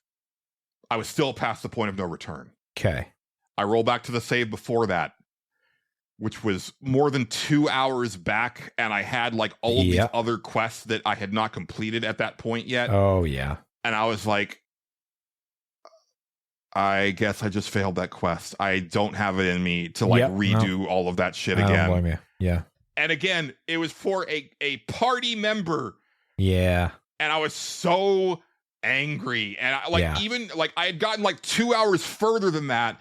And I was looking at my saves and I was like, it's not too late. you could just basically call this day, like that was Monday, I think. Yeah. And I was like, you could just like say that today's progress was a wash and just like basically redo the day's progress today in a very no one can know about this manner, right? Yeah. And I was like, no, we're moving on. I this game is already long and I've got other stuff to play. But god damn it, man, that fucking sucks. Yeah, and like it's a bummer. It did teach me to be like way more careful about not progressing the story. And I think the thing that really made me mad about this particular thing is like there is no reason why all I had to do is go back to her lab and have her finish the thing. And there's really no reason plot-wise why that couldn't still happen. Like, I understand if it's a thing where, hey, the NPC that you needed to talk to is now no longer here because they have moved from this location. That in any RPG where it's like, no, I should be able to do this. No problem. Like, I remember that in Suikoden. Like, the original Suikoden has a point with a character that if you progress the game too far, you can no longer get that character. And it's not because you should be able to. In real life, you would just go up to the guy that you need to talk to and go, hey, but what about this other thing real quick? And they would tell you this, but it doesn't work that way because the trigger is there. It's you are past the point. This is their conversation that they're having every time with you. Sorry, that's where you're at.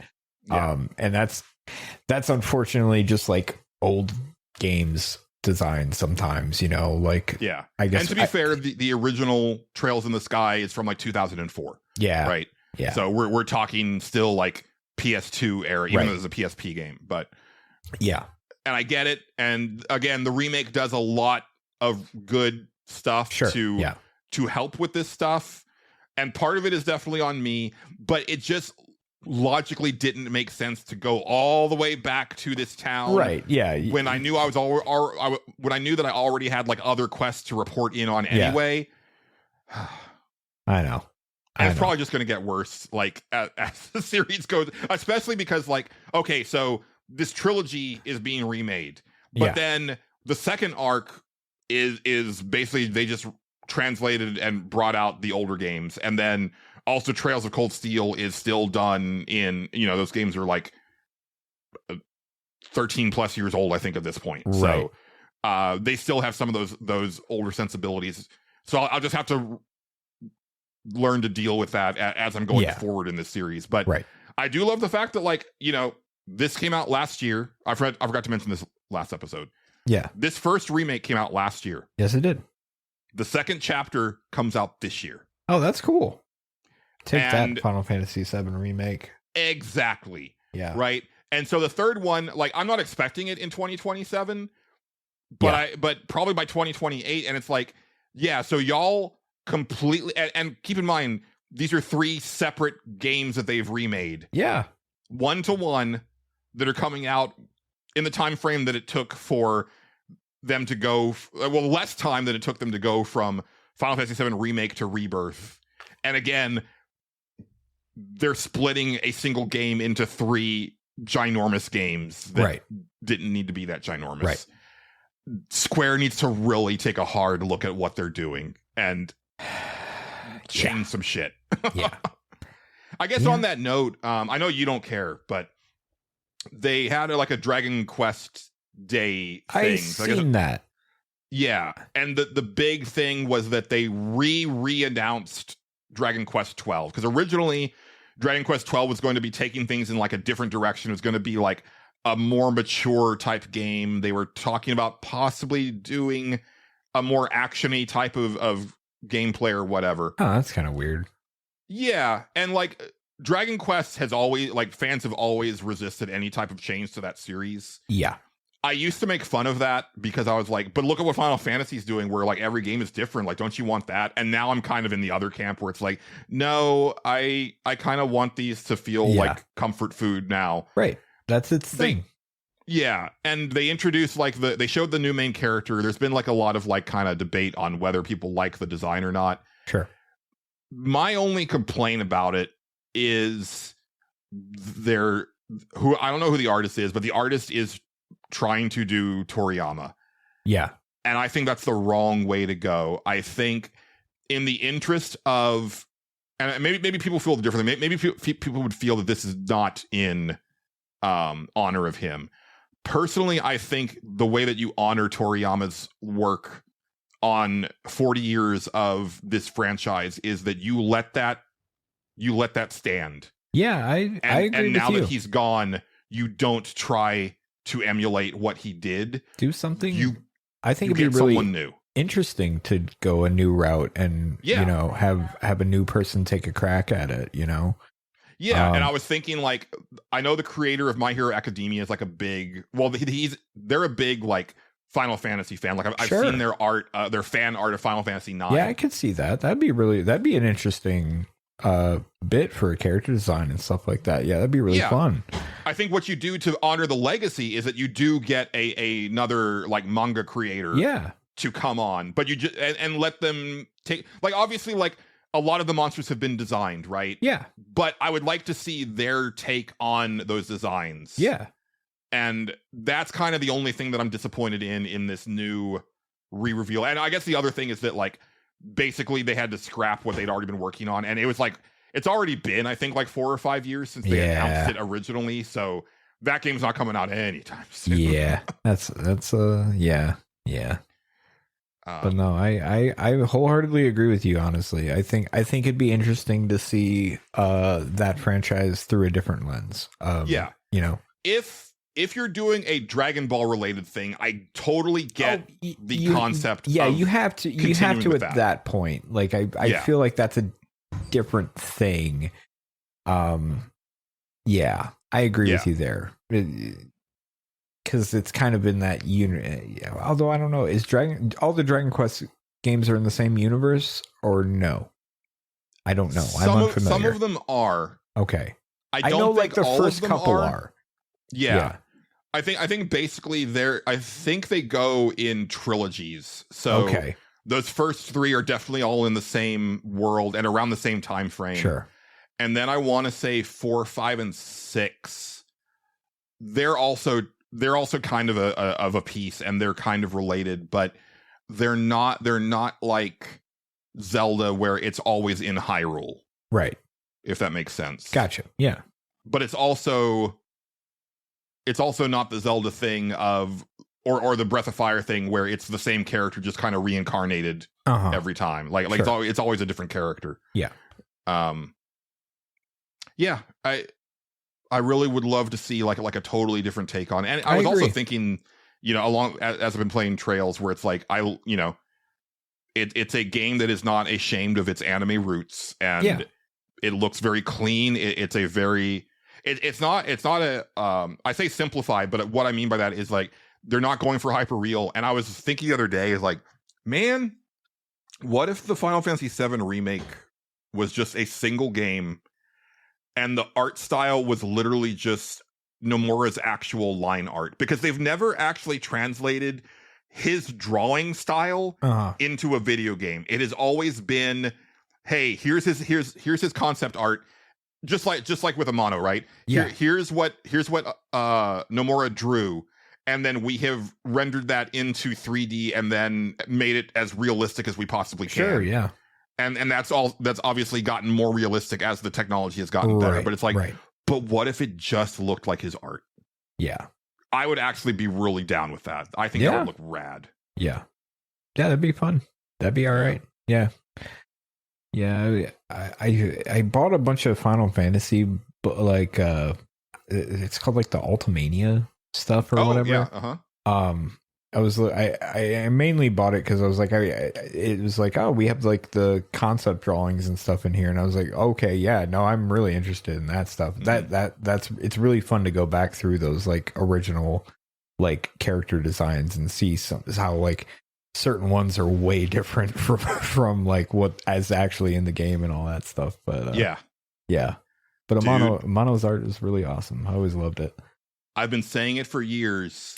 And it's funny because I used to not like Amano's art. I thought like all the characters were too wispy. Right. But over the years I've come to really love it. And I've been saying it for probably a decade now. Final Fantasy needs its Wind Waker. It needs that game, that mainline title that looks different from everything else. And what I want is, we just translated Amano's art 1-to-1 into this video game, which would look awesome. A lot like El Shaddai. I know that Phoebe the Let's Play Princess played that for games my mom found recently. But when I played El Shaddai, I was like, this is what I want Final Fantasy to look like. Mm-hmm. And man, I just keep thinking about that. Like those true Amano character designs in like this very like ethereal. I agree. Art style would be so fucking cool. Yeah, I agree. That'd be dope. I know you've said that before, and I've always said, yeah, no, that'd be awesome. Yeah. And here I am years later, still saying, yeah, no, that'd be awesome. They should do that. It's frustrating being a Final Fantasy fan. Yeah, no, I know. But what else did you get up to, Justin? I didn't mean to go on that long aside, but you're fine. My aside won't be near as long, I don't think. I played a little bit of Directive 8020. Yes. Yes. I don't know. Real quick, where are you with the Dark Pictures games? Because I was not aware until recently that this actually is part of the Dark Pictures anthology. I thought this was like The Quarry, where it's just like its own thing. I thought so too, until I started it, and then I was like, oh, yeah, okay, it's one of these, because there's that guy. Which I always think it's fascinating that they kind of like repeat cast members and stuff like that. It's a neat idea. Yeah. But okay. My first impression of the game, because I only got through like the first chapter so far, and then we kind of stopped for whatever reason. My impression of that game thus far, and again, I'm not to the super meat of it or anything, I really don't like it thus far. Oh. It's okay. It's my first. So the game starts out kind of. Stop me if you've heard this one before. We're going through space. It's a long journey. Everybody's in hypersleep, and we're going to this planet. It's going to take us years to get there, but there's a couple people we left awake just to keep the ship running and stuff like that. Okay. A thing crashes into the ship. We don't know what it is. We got to go investigate it.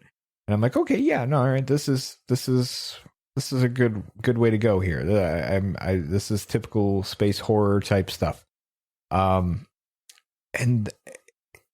I should start at the start, because when I started up the game, it asks you a bunch of like kind of game setting stuff. And one I found immediately weird for this like particular set of games, for the Supermassive Games collection of stuff, was like, hey, do you want to have rewinds? And I was like, rewinds? Like, so like I'm not locked in? That's not how these usually work. Usually it's like, oh no, you fucked up, that guy's dead. Right. And we keep right on rolling. Maybe everybody dies. That's kind of the whole point of it. But this one was like, no, you can, if something goes wrong, you can rewind and you can just play that part again. And I was like, it's really weird that that's here. And then I kept going through options and was like, yeah, so what do you want the difficulty to be? Like, how do you want your parry difficulty to be? I was like, what the fuck are you talking about? It's like parry difficulty. Look, what? Parry swap comes for us all in the end. I was like, what are we doing? I don't know what is this a survival horror game and I didn't know, or what is this? So anyway, stuff happens on the ship. We're going to investigate it. It starts out real similar to all the those types of games. You're talking, you're making little decisions. Certain things I do like is like you're kind of choosing the characters that you're playing as like personality, and it'll kind of update you as you go. Mm-hmm. Like, hey, you went this route with them, so they're this kind of character, I guess. And I was like, oh, that's kind of a neat way to do that. I like that. but then it was like, as I was walking around, it was like, hey, you have a little wrist bracelet and it'll interact with stuff. And I was like, okay, they're really going for some high tech shit here then. And then, you know, the first, like, what I would deem scary bit happened in the game. And it was like, okay, now you need to hide from this person. So this is the crouch button, and you're going to do some stealth. And I was like, oh, fuck you. Fuck you. I got to really, like, you want me to, okay, all right. I mean, let's see. Considering what the theme, like you know, what the flavor of this one is, I would expect, because they've done stealth in some of the other games. Have they? I don't know. Like, that. they've definitely done like the hide mechanic, right? Where it's like, don't move while this thing is walking around. But this is like, you're controlling it. It is stealth. You are hiding behind objects and doing this stuff. And I was like, okay, you've never tried this before that I can remember. So, yeah, I couldn't speak to that. But I mean, I'm kind of excited to hear that, because like, I love the idea of a supermassive game that has like more like game mechanic meat on it. They're really going for it. And I thought the way they did it was pretty cool. Just from like a horror standpoint, because like you're hiding from, you know, something, and it keeps appearing like in like the spot that you're trying to get to. Like, you'll enter a room, and then all of a sudden they're like looping around and like in the doorway that you need to get to. And I'm like, oh, that's kind of cool. It's because I'm like, how did they even get there? That's kind of neat. And that's, I guess, kind of the weird part of it. But it also doesn't really like explain the rules of the stealth ever. And I'm just like, okay, so do we have like a clear line of sight? Like, I like stealth with rules, I guess. Where I'm like, okay, we were talking about 007 First Light or whatever. The rules of that stealth are like, hey, if this person sees you, you have a little bit of leeway here. Like, as long as they don't turn red or what, this little arrow is pointing towards somebody who sees you, just get out of the line of sight of that and you're good. This one, I was like, I wandered into a room and they came in through this one doorway. And I was like, okay, I don't know if they can see me. And then they said something. I was like, do they see me? They're walking right towards me. I think they see me. I don't know how I got seen, but and I'm dead. And then I didn't turn the rewinds on because I was like, that seems weird. That's not how I've ever played these games. I'm gonna play it how I think they should be. And then I was immediately like, that's why you put rewinds in here, huh? That's why you did that. I see. I get it now. Yeah, but I don't know. I kind of still feel the way that you feel. Like, I feel that should just stand. Yeah, no, it did. It did. And to the game's credit, the game keeps rolling. That guy's dead now. And I was like, all right, well, guess we'll just see if everybody dies. And I was like, if they have all these stealth sequences, this is going to be a short game, because I'm just going to get wiped the fuck out. I was not really super impressed by that bit. And that was really my first impression of it. Maybe it'll get better as we go here, and I'll turn a new leaf on it. But I was kind of like, it feels like somebody who's like done a thing for a long time, and they're kind of punching above their weight class this time.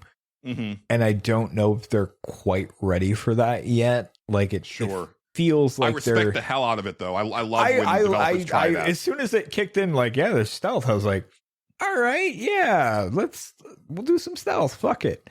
And then I was like, oh, I don't know if I like this stealth. But yeah, we'll see how it pans out if I play some more of it or not. But yeah, my first impression was not super strong, and yeah, the fact that they put the rewinds in there the way they did was not really the biggest boost of confidence in it.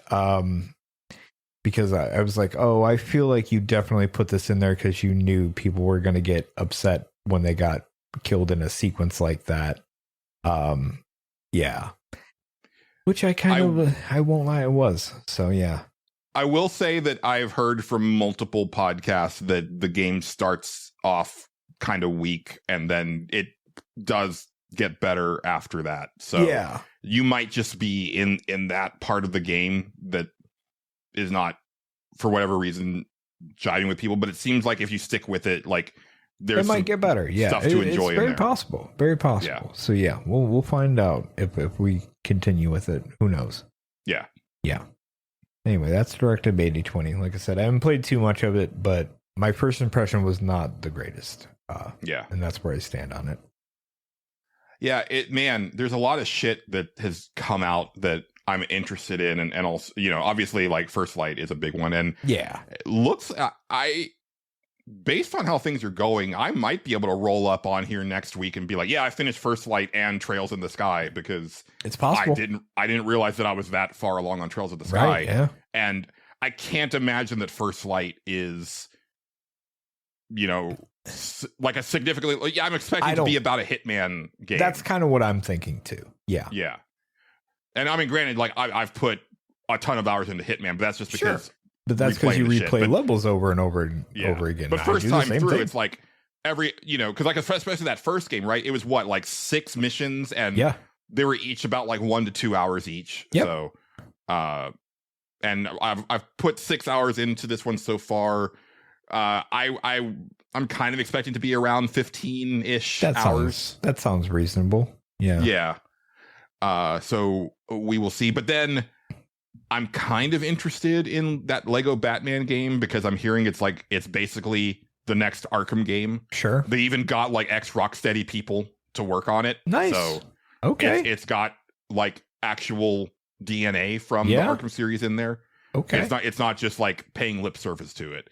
Nice. Okay. And then I do kind of want to play Mina the Hollower, which is the new game from the Shovel Knight people. Even though I don't know that I'll necessarily like jive with it too much. I've seen the most minimum amount of coverage of that ever on, I think, Twitter or something. Yeah. And well, it literally just came out, so there hasn't been like, and I seemed think enthused. First Light is taking a lot of the oxygen out of the room right now. Yeah. Because that's definitely what my feed is predominantly filled with is First Light. I believe stuff. I believe it. Yeah. But I expect next week it'll be Mina the Hollower. Yeah. Very possible. Talk. But we'll see. Yeah. But yeah, before we move on, I do think I need to take a quick break. Okay, doke. So let's go ahead and do that. And then on the other side, I think we both have quite a few movies. So I got that'll be fun. I got like 4. Yeah, I got 3. Okay, there we go. Yeah. That'll work. Excellent. We'll be right back. Okay. Justin, this is Kara. Mm-hmm. Now that Julian is gone, we can truly converse. I just wanted to tell you that I what? Co.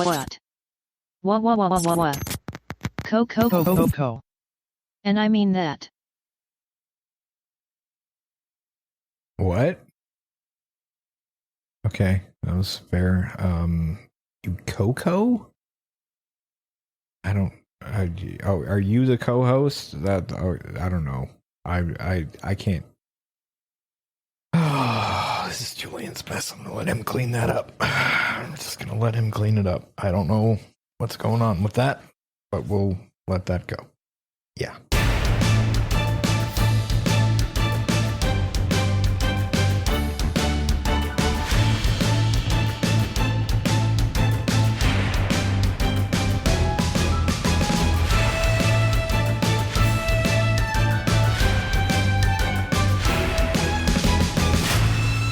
Well, now that he's gone, we can really wrap.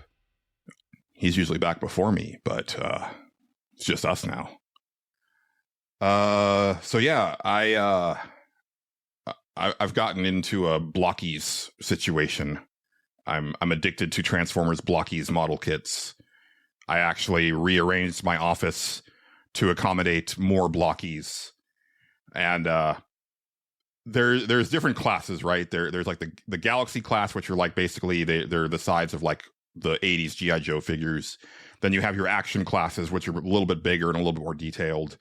Or sorry, no, there's a class in between there. I forget what it's called. Action class is actually basically the perfect grade model. If we're using Gundam terms, those are the ones that are like very detailed and have a lot of parts. There's only like 3 of those so far.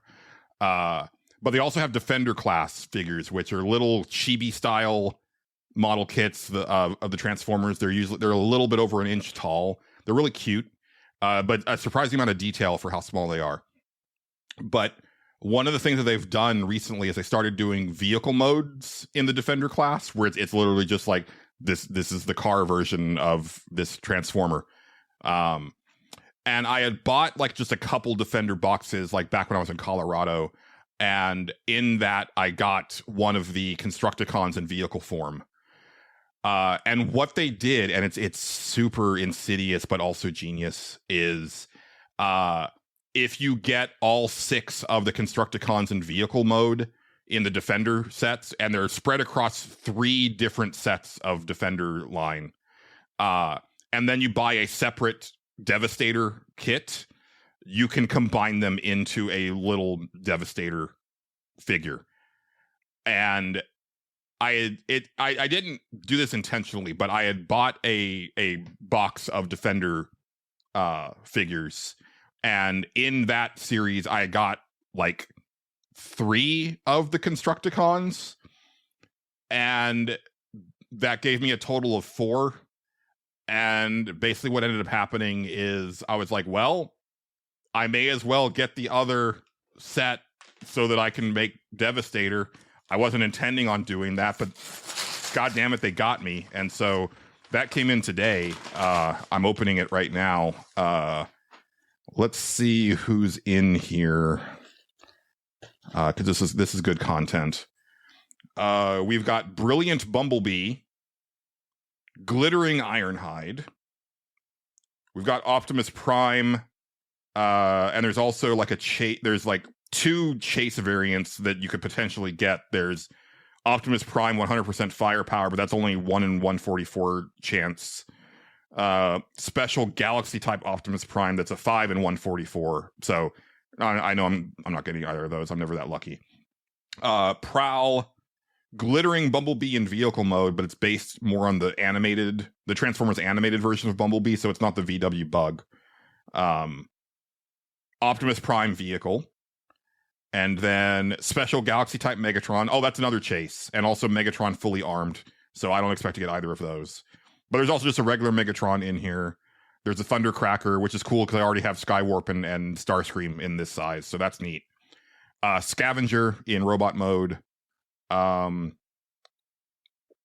Shattered Galaxy Sideswipe. So that's this weird comic series that I was just recently made aware of that IDW did, where it was an alternate reality where the Autobots are evil and the Decepticons are good.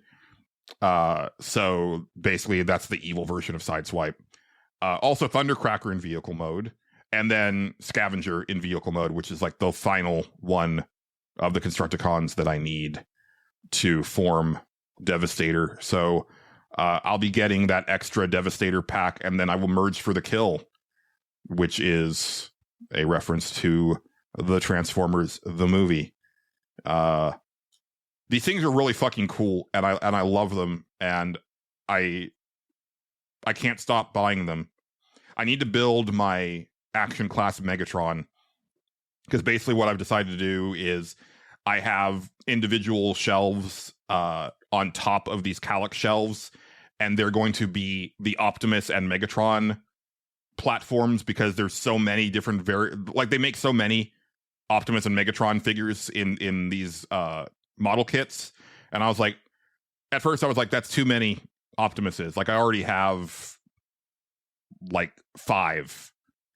But then I was like, oh no, but let's just continue on that, and let's just put all of them together on a shelf. And I don't have very many Megatrons right now. I have a golden or a brilliant Defender class Megatron, the little one. I've got the IDW comic version of him from Megatron Origins, which is back when he was working as a mining bot before he became the leader of the Decepticons. And I just got Galvatron today, which I have on that shelf because Galvatron is, Megatron evolved. And then I need to build my fancy Megatron kit. But that's all I have for him. But then for Optimus, I have like, you know, the big kit, and then I also have him as Orion Pax from Transformers 1. I have the IDW version of Optimus Prime back when he was on Cybertron before they came to Earth. I've got the traditional Earth G1 Optimus Prime. And then I also have like the Hot Wheels truck of Optimus on that same shelf. And there's also a really cool bust that friend of the show John Gholson bought for me that's on that shelf that I like a lot. But it's a problem. It's a fucking problem. Oh, thank goodness Justin is back. I will take a swig of this soda while I wait for him to get settled. Oh, hi. Hello. Welcome back. Thank you. Before we move on to movies, Justin, Okay. I think it's actually a good time to thank our lovely patrons. That sounds like a good idea, yeah. Yes, and with this being the beginning of the month, the first episode of the month, it is time to thank all of our patrons. Oh, boy. Starting with the executive producer tier, we have Philip P.K. Becker. We have Casey Curran. We have Xrian. We have Xavier Krager. Oh, thank you. Thank you. Appreciate you. Yeah, I thought about it. I debated it. I was like, I know their name. I'm not going to read it that way. Yeah. Just like the Chris Cornell song at the beginning of Casino Royale, you know their name. You know their name. Yes. That's actually my favorite James Bond song. Interesting. Yeah. We have Stephen Lobo. We have David I was in a hurry, okay? I like how I'm getting them all. We have David Portnoy. We have friend of the show, John Gholson. We have Bookie. We have Andrew Wilson. We have Matt Jorgensen. Look, I bought this like little portable chiclet keyboard, and I'm still not used to the form factor of it. It's okay. It's gonna be all right. We have Matt Jorgensen. We have. Wait, did I do that one already? Yeah, I just read David Portnoy. You skipped John Gholson. No, we did John Gholson. We did Bookie. Did. I did Bookie. Did I do Bookie? I don't even know where we're at anymore. You have thrown me off so much now. Fuck it. We have Andrew Wilson. All right, we have Bookie and we have Matt Jorgensen. Let's cover all our bases now. Sure. Yeah. We have Dennis Robertson. We have Raymond Crum. We have Eric Peacock of the Soundtracker podcast making his triumphant return in June. Awesome. So excited for that. We have Big Baker. We have Game Johnson of Retrofits. We have 60X Self.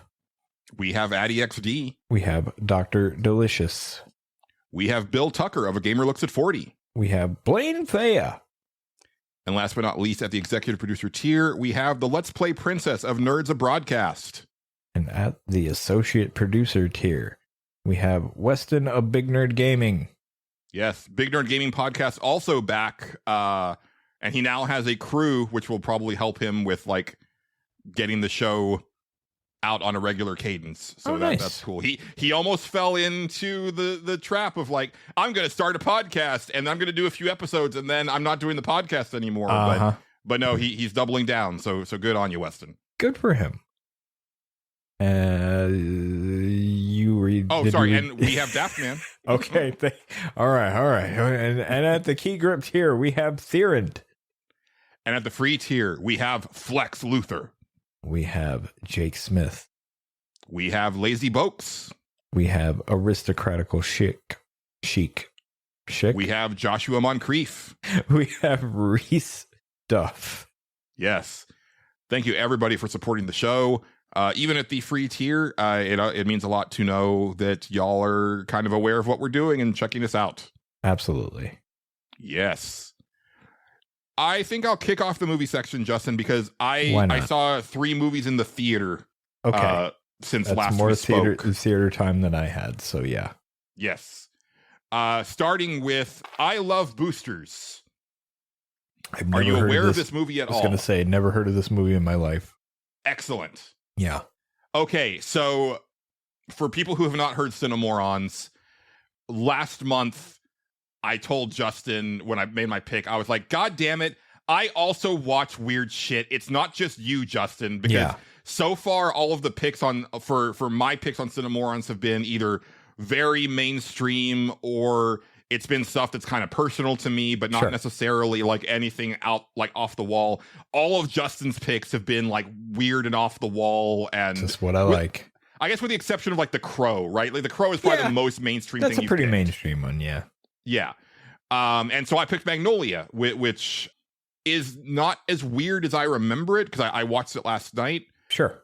But it's definitely like more avant-garde than the stuff that I've picked. Yeah. I Love Boosters, however, is a fucking weird-ass movie that I fucking love. Okay, good. It's so good. So this was written and directed by Boots Riley, who had previously done a movie called Sorry to Bother You that I really loved. Okay. Which is also a very weird movie. Sorry to Bother You is about but both of the movies are predominantly black casts. Boots Riley is black, and in Sorry to Bother You, it's about this guy taking on a call center job. Okay. And there's a lot of weirdness that happens with that. One of the fun parts is like Danny Glover is like a older guy that works there. Yeah. And he's like, you're not going to make any sales if you're talking in your hood voice. And he's like, what are you talking about? This isn't my hood voice. This is like my phone voice. And he's like, nah, blood, you really gotta like put on your white people voice. Word. Yeah.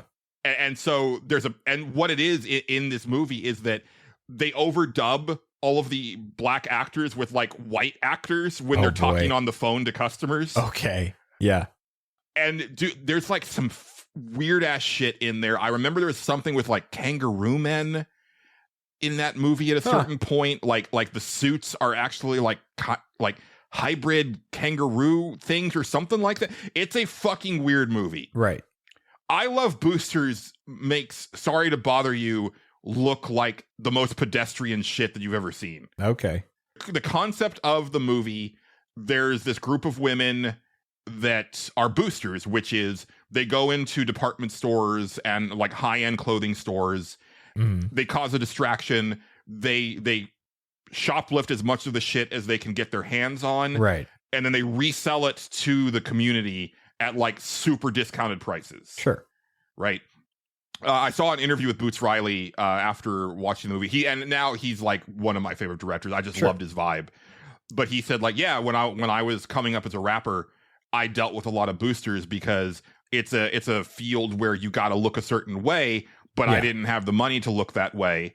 So, you know, boosters is the thing. And I Love Boosters is the most incredible, vicious takedown of late stage capitalism that I think I've ever seen. Interesting. Okay. And it's got a very strong, like, pro-union message. It's incredible. And again, it's got like so much weird, just off the wall stuff, sometimes just for the sake of being weird. So after you see them do like their first boost in the movie, they're setting up another one, but like their white girl couldn't make it. Yeah. And so the main character is like, no white girl, no job. Like we need her to like take the heat off us. And then one of her friends is like, no, I got us. Don't worry. And she like holds her breath and she like kind of crouches down off camera. And when she hops back up, she's white. And it's a completely different actress. Okay. And it's like, this is just an ability that she has. If she holds her breath, she can look like a white woman. Okay. Why not? Why not? Exactly. Yeah. That's the most normal thing in this movie. Okay. It gets stranger from there. It's a movie that has like stop motion animation in it. It's got like, there's parts where the main character is seeing this like Katamari-esque ball of her anxiety like coming down the street for her with like all of her like past due bills and you know like all the shit that's like bothering her, and it like chases her down the street. Right. The look of it is incredible. It's all like all of the fashion is amazing. The colors, the stores that they're boosting are owned by Demi Moore's character, who's like she's a very interesting character too, because she's a former like physicist that got into fashion because she felt that like she could do more in fashion than she could in physics. Sure, why not? But she's also like very much like this, the type of like current billionaire that's so high on their own supply, like your Elon Musks and your you know, your crypto bros and stuff like that, where it's like the way that she talks is so like, you've just been doing a lot of ayahuasca in your free time, and none of the stuff that you're saying really makes sense, but you think it sounds incredible because you're saying it. She's that type of character. But her stores do this monochromatic thing where it's like, she's like, if you want a different color, you got to go to a different location because we rotate them like every month. So it gives like the movie like this really cool look throughout the whole thing, because every time that you go back into a store, first it was yellow, now it's green, now it's fuchsia or whatever. That stuff is really cool. Great performances across the board. Loved the soundtrack. Like I was kind of just like jamming out to this, and that's going to come up again in a little bit. Sure. But I was just like in my seat, just kind of jamming out to the soundtrack. It's very funny. I want to call it hyper surrealism. I've never seen a movie this off the wall before. Interesting. And it's fucking great. Cool. Can't recommend it enough. Yeah. All right. If you're down for like just a weird ass movie, and you need like a really good, refreshing, anti-capitalist movie, this will do you well. I watched a weird movie that I wasn't going to talk about, but by all means. I didn't like it. In fact, we didn't even finish it because nobody watching it. We all just started to hate it slowly. It was called Beneath the Silver Lake. Okay, I'm glad you didn't mention something that I love. I've never heard of that movie. Okay, it has James Garfield in it. And I was like, oh, I'm glad he's still getting work. That's good for him. He's good in it. It's like he plays this like weird stoner character who like starts like his neighbor goes missing, and he's just trying to find her. And he starts seeing like weird messages and stuff and weird symbols, and starts like seeing stuff. It's a movie that's too artsy for its own good, and you keep waiting for something to happen, and then it constantly keeps like jumping to the next thing where nothing happens except for like they have a weird dream sometimes. And it's a weird fucking movie, and it's funny in spots, but at the same time you keep waiting for something to happen, and you're like an hour or so in, you're like, I don't think anything's really going to happen in this, is it? Maybe at the end. I don't think I'm going to get there though. And I completely lost interest in it. Anyway, that was my weird. Yeah. that was basically it. Yeah. Yeah. Yeah. Anyway, what else did you watch, Julian? So that same day that I saw I Love Boosters, I decided, hey, let me see what else is showing. Because I ended up seeing that one kind of early in the day. And there were two movies that were showing right around the same time, because I Love Boosters got out at like 1:55. Obsession, which is a horror movie that I didn't have any interest in until a friend of the show, John Gholson, just started gushing about it. Yeah. That was starting at like 1:55, like right at the same time. But I was like, I want to go use the restroom, and I want to like get concessions, because I didn't do that before I Love Boosters. And I had already missed, I think, like the first trailers on I Love Boosters, and I didn't want to miss the trailers on. I like trailers. Yeah. So I didn't want to miss like trailers on both of the movies that I watched that day. Sure. So Passenger was starting at like 2:15, and I decided to go watch that instead, because I wanted to see that as well. Yeah. Because the Passenger had like a really effective trailer, and I was like, oh, this might be the shit. And it is for like 80% of that movie. Yeah. And then the last bit, it just kind of loses it for me. The story of Passenger, it starts with a great opening, which is just these two dudes like on a road trip, and one of them has to stop to use the bathroom, like, and so he has to piss, and so they stop. Dude goes to take a piss. He hears like his friend like just like blaring on the horn, and he's like, "Hold your horses, I'm almost done." Yeah. He gets back to the car. All the doors are open. The trunk is open. The horn is going, but his friend is nowhere to be seen. Right. And so he's like looking around. He's calling out to his friend. He gets in the car. He stops the horn from blaring.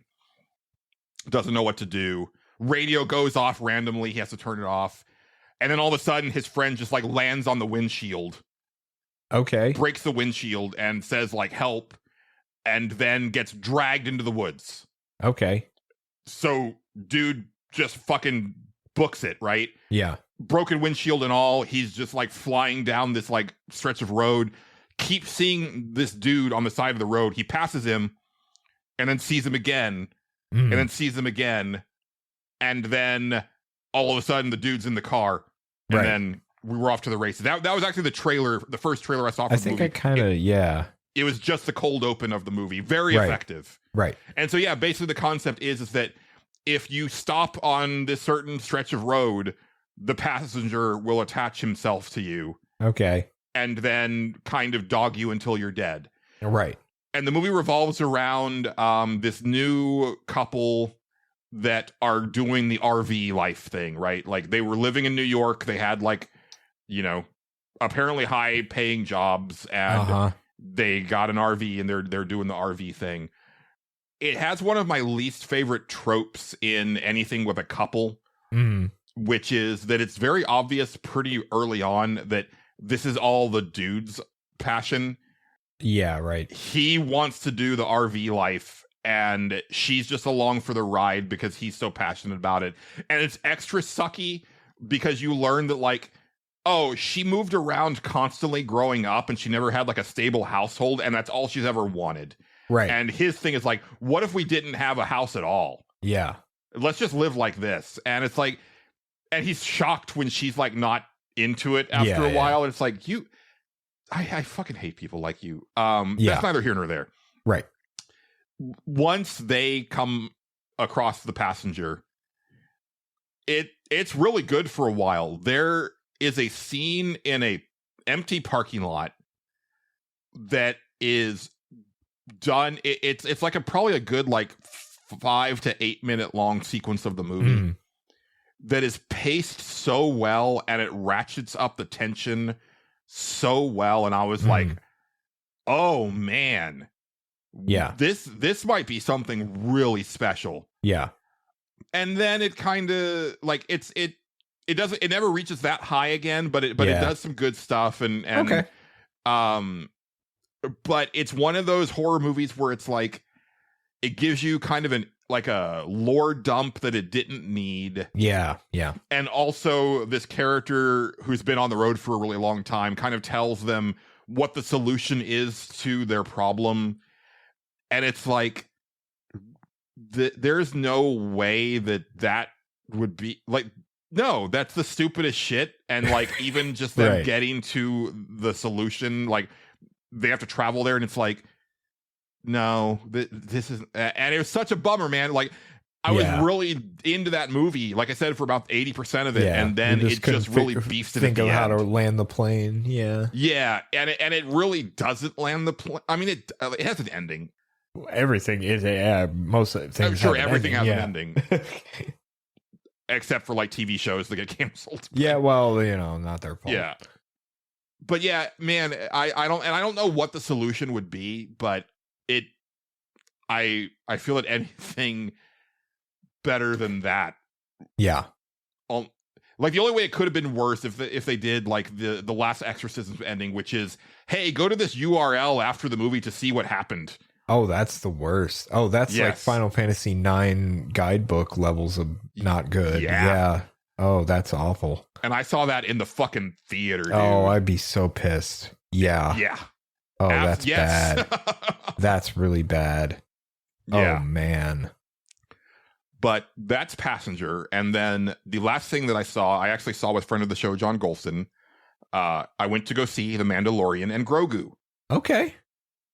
And, me having become a lapsed Star Wars fan that hasn't really been into much. And again, it's not necessarily because I hate the Disney stuff or anything like that. It's more personal than that. It's tied into like a lot of like interpersonal relationships. But also like there's been stuff that I haven't, like Rise of Skywalker was like that. Rise of Skywalker it's not a very good movie, but it's also a movie that ruins that entire trilogy. because and that trilogy was, I think it got off to the wrong start. No, I said the start was fine. Yeah. And then you had this, Rian Johnson come in with what I think is a cool concept for a movie, but not as a follow-up to that previous movie. Sure. Yeah. And it felt like no one knew what the plan was for these characters. Right. And then you have J.J. Abrams come back with the third one and just be like, no, forget about the stuff in the second one. and so it's basically just like you have J.J. Abrams, he does a movie, and then Rian Johnson's like, no, forget all that shit. Yeah. And then J.J. Abrams is like, no, forget that shit. And it's like, okay, so none of it matters. Yeah, that's a mess. Yeah. Yeah, that's kind of my problem with that. But also, like, I think Star Wars succumbed to the same problem that the MCU did, which is all of the TV shows that have come out really dilute the excitement of new Star Wars. Yeah. Because I was going to say, like, oh, yeah, I haven't seen a Star Wars movie since Solo, but it's like, right, because that was the last Star Wars movie to come out. People seem to like Andor, though. Yeah, but that was a TV show. Yeah, that's what I mean. They seem to like it. I don't know. Yeah, and I didn't, the last like TV show I saw was Mandalorian season 2. Sure. I haven't seen anything since then Star Wars related. But I wasn't worried about going into this movie not knowing what happens in Book of Boba Fett or season 3, because I was like, right. I mean, he's still got the baby and he's a bounty hunter. It's like, I get it. Right? You can get it. Yeah. It's fine. Mandalorian and Grogu is a movie that I like a lot. Okay. But I was loving it for half of the runtime. Okay. And then once they finish the first mission, which honestly, I looked at my clock and I was like, wait, we're only halfway through and I don't know where you go from here. Uh-huh. And also the movie didn't really know where you go from here either. And like the second half of the movie is significantly not as interesting. And also there's an easy half hour that you could and should take out of this movie. And I think it's a better experience. It's like a tight 2 hours, but it should be a tight 90 minutes. Because basically nothing happens. There's a little bit of growth for Grogu as like learning to kind of stand on his own 2 feet, but I think you can do that in a montage that takes 5 minutes. Yeah. Instead of it being this like more than half an hour chunk of the movie. Yeah. I always wonder if it's because it's Star Wars, we have to make it a certain runtime because that's how they were. I don't know. I always wonder that because they always seem to be around like that 2 hour mark. You know what I mean? Yeah. Yeah, I don't think any of them have ever gone like over 2 hours. Not that I can think of. Yeah. But yeah. I feel like I've only seen Solo kind of curious twice. Now. I'm kind of curious if I can find that information on the internet. So the beginning of The Mandalorian and Grogu is about him. He's working for the New Republic, but they need him to go talk to the remaining Hutts, like basically Jabba the Hutt's family. There's the twins, because they're looking for their missing cousin, I think. Yeah. They say that he's been captured and he's on this moon, and they want the Mandalorian to bring back their cousin. And once the Mandalorian does that, they're going to give him information on this high target, like former Imperial that the Republic is looking for. Right. So Mandalorian goes to this planet, and once he gets there, Justin, I was like, I fucking love this. It's like this very cool. It feels kind of Blade Runner-ish, the way that this planet is presented. There's a lot of this movie that I don't know how much of it is practical, but a lot of the movie feels practical. Okay. Where it feels like they built out a lot of sets and that they used a lot of animatronics and puppets and stuff that the actors could actually interact with instead of doing a ton of CG. Yeah. There's a lot of CG in this, don't get me wrong. Sure. But it feels more practical than like the prequel trilogy did, where that felt like most of this is artificial. We have this technology, we will use it. That's what that one felt like, yeah. And it also gave me hardcore Mass Effect vibes in the best way. And I was like, it was two things. I was like, I want a video game of this where it's just Mando like beating the streets and like talking to people and maybe getting into the occasional skirmish, because the conversation went sideways, Right. and kind of hunting down targets. That would be great. And also, goddamn, I want a new Mass Effect game. Fuck. Yeah. And also, I have to say, the soundtrack of this movie is incredible. And it's the first, I haven't done it yet, but it's the first time that I've considered purchasing a movie score since Tron Legacy, and that was a Daft Punk soundtrack. And it's not, none of it is Star Wars theme. Like, none of the Star Wars themes are in this movie. It is a completely original soundtrack, but it just fits the vibe of the movie so well. And there are parts where I was just like bopping my head in my seat. Just like with I Love Boosters, I was like, oh man, this is good. And I don't want to like spoil anything, but basically he completes the mission on that planet. And once he leaves that planet, the movie just takes kind of a nosedive. I see. In a way that's kind of a bummer. And that's why I said that I like it. I don't, but I was loving it. And there's also, but you know, let me be clear. There are like parts of it that are just like clunky. A lot of the dialogue is very awkward in the sense of like characters will say like basically the same thought in just a slightly different way in the same conversation. Or, you know, they'll have kind of the same conversation twice in the movie where it's like, so when he finds like Jabba's nephew or whatever, he has a conversation with him, and this Hutt can talk in English, and he has a conversation with him. He's like, okay, fine. The next time that he talks to him, it's almost the same scene. Like he's basically just saying the same information, and it's like, why is this here? Like, either don't have this conversation or have him say something different. It's a really weird choice, and there's multiple instances of that. Okay. I also don't know whose idea it was to have a fight scene between 3 space slugs, because you know, spoiler, the Hutts get into an altercation. Why not? And it just looks bad. I'm sorry. That's not the way to go. It is pretty neat to see like a buff Hutt that's like fighting in like a gladiatorial arena. Sure, and it's like, that's kind of a cool concept. I didn't see it because I think the movie kind of had a resounding thud, but I was like, oh, there's going to be people that are horny for this Hutt, aren't there? I'm sure that it's out there somewhere, but I haven't seen it. If it isn't, it will be. Yeah. Yeah. But I don't know. The movie apparently didn't do very well. I think the movie's better than most people are saying. I should say John really didn't like it. Oh, wow. Yeah. But I liked it quite a bit. But interesting. Okay. But if it was only that first hour, I would have been like, shit, this is some of the best like Star Wars shit I've seen in a while. But it's that's only half of the movie. And the second half is not nearly as good. Yeah. Just to tie the knot. On my previous thing, all Star Wars movies are over 121 minutes. The first one, A New Hope, is 121 minutes, so 1 minute over 2 hours. Empire Strikes Back is 124.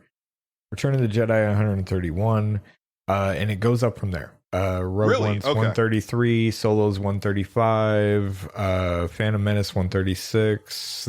I still consider that in the wheelhouse of 2 hours, though. Like, none of them right are approaching like, none of them are approaching like beyond the 2.5 hour mark or the 3 hour mark. The longest one is The Last Jedi at 152 minutes. So, yeah. Oh, God, yeah. And if that one feels like it. I believe it. Yeah, I believe it. I was just curious. I was like, I feel like those were almost always like right around 2 hours, like almost exactly. And my feeling was for the most part correct. That's one of those weird ones where it's like, I don't like that one as much as most people, but I always have to be like, but it's not for the reasons that most people don't like it. I just think that the concept of it is stupid, where it's like the slowest chase you've ever seen in a movie, and also it doesn't give like a lot of the characters stuff to do, and because it takes place like right after the first movie, you also don't get that sense of these characters having had time to gel the way that like, because you know, there's time between A New Hope and Empire. Yeah, yeah. Where they had adventures, and you feel that in Empire Strikes Back, where it's like these relationships have evolved. Yeah, since they the last start time out we on saw like a these people. whole different planet with like different people around them. Like clearly shit happened. Like they've been some places, you know? Yeah. Yeah. And here it's like, oh, they actually haven't known each other that long, and then also they're all separated, and some of them are doing just the most boring shit. Right.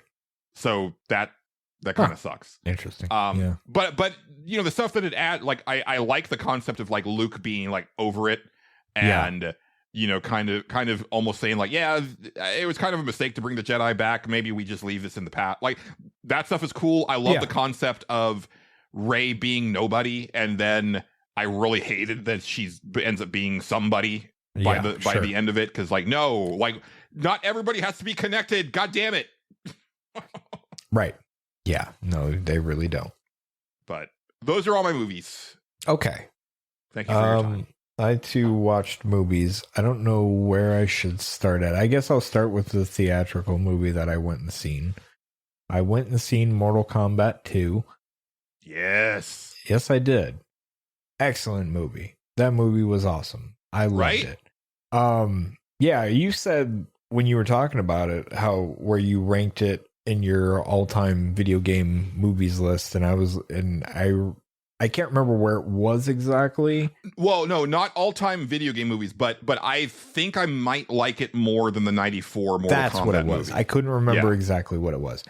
I have not seen that movie in a very long time. I haven't either, and I keep leaning towards watching it again because I have a soft spot for that movie. Yeah. But watching this one, I was like, you might be right. I might really like that movie better than that one. I think it's a little bit truer to the spirit of the game story. Yeah, honestly. Which is wild coming off of the 2021 movie, which seemed like not that at all. Oh, no. That movie feels like it suffers from a Hollywood writer got assigned a Mortal Kombat movie, and now they're gonna fit like the thing that has plagued video game movies for like ever, right? Like, oh, this person knows some Mortal Kombat stuff, sure, but they don't know but they need to retrofit this so that, you know, the wide berth of audiences everywhere can pick this up and understand what it is. Mortal Kombat 2 is not that. It's very much like, okay, that first movie happened, and we're definitely gonna take things from that for sure, but yeah, it's very much a sequel. Yeah, very much a sequel, but at the same time, they leave out a lot of the shit that I found really stupid about the first movie, and instead focus on all the cool aspects of like, this is what Mortal Kombat is. Yes. This is how you would think a Mortal Kombat movie would be, where it's just like, and we're fighting a lot, and it's cool. Like, it's really cool. With the exception of a couple things, you could almost just say, skip to Mortal Kombat 2. Yeah. Yeah, there's a couple little bits here and there where I was like, I'm glad I watched the first one because it made that moment worth it. But at the same time, like, yeah, I agree. No, it's really good. The fights are really great. It moves at a pace that is really like, I never got bored. Like, there was never a moment in that movie where I was like, I feel like you could just get rid of this entire thing. I was like, no, this is fucking awesome. They're doing shit. They're telling the story that they need to tell. I even like the direction certain things go. But also, it doesn't move at a breakneck pace that makes you feel exhausted. No. It's like all the fights are spaced out. Yeah, nicely, and they're good fights. There's some really awesome fights in it. Yeah. I really did like it. I was really happy I seen it in the theater too. That was definitely a good theater movie to go and watch for sure. I was the only person in the theater who laughed when Ed Boon showed up because I was the only one who knew. Yeah, but I thought that was really cool. yeah. I don't even know if I caught that. Oh yeah, he's the bartender. That Johnny Cage is God, sitting at the bar. I didn't even catch that. Oh Yeah. man, yeah. And he's I like, yeah, wasn't give me paying another attention. one, Yeah, Ed. didn't even pay attention to that. Yeah, that's good.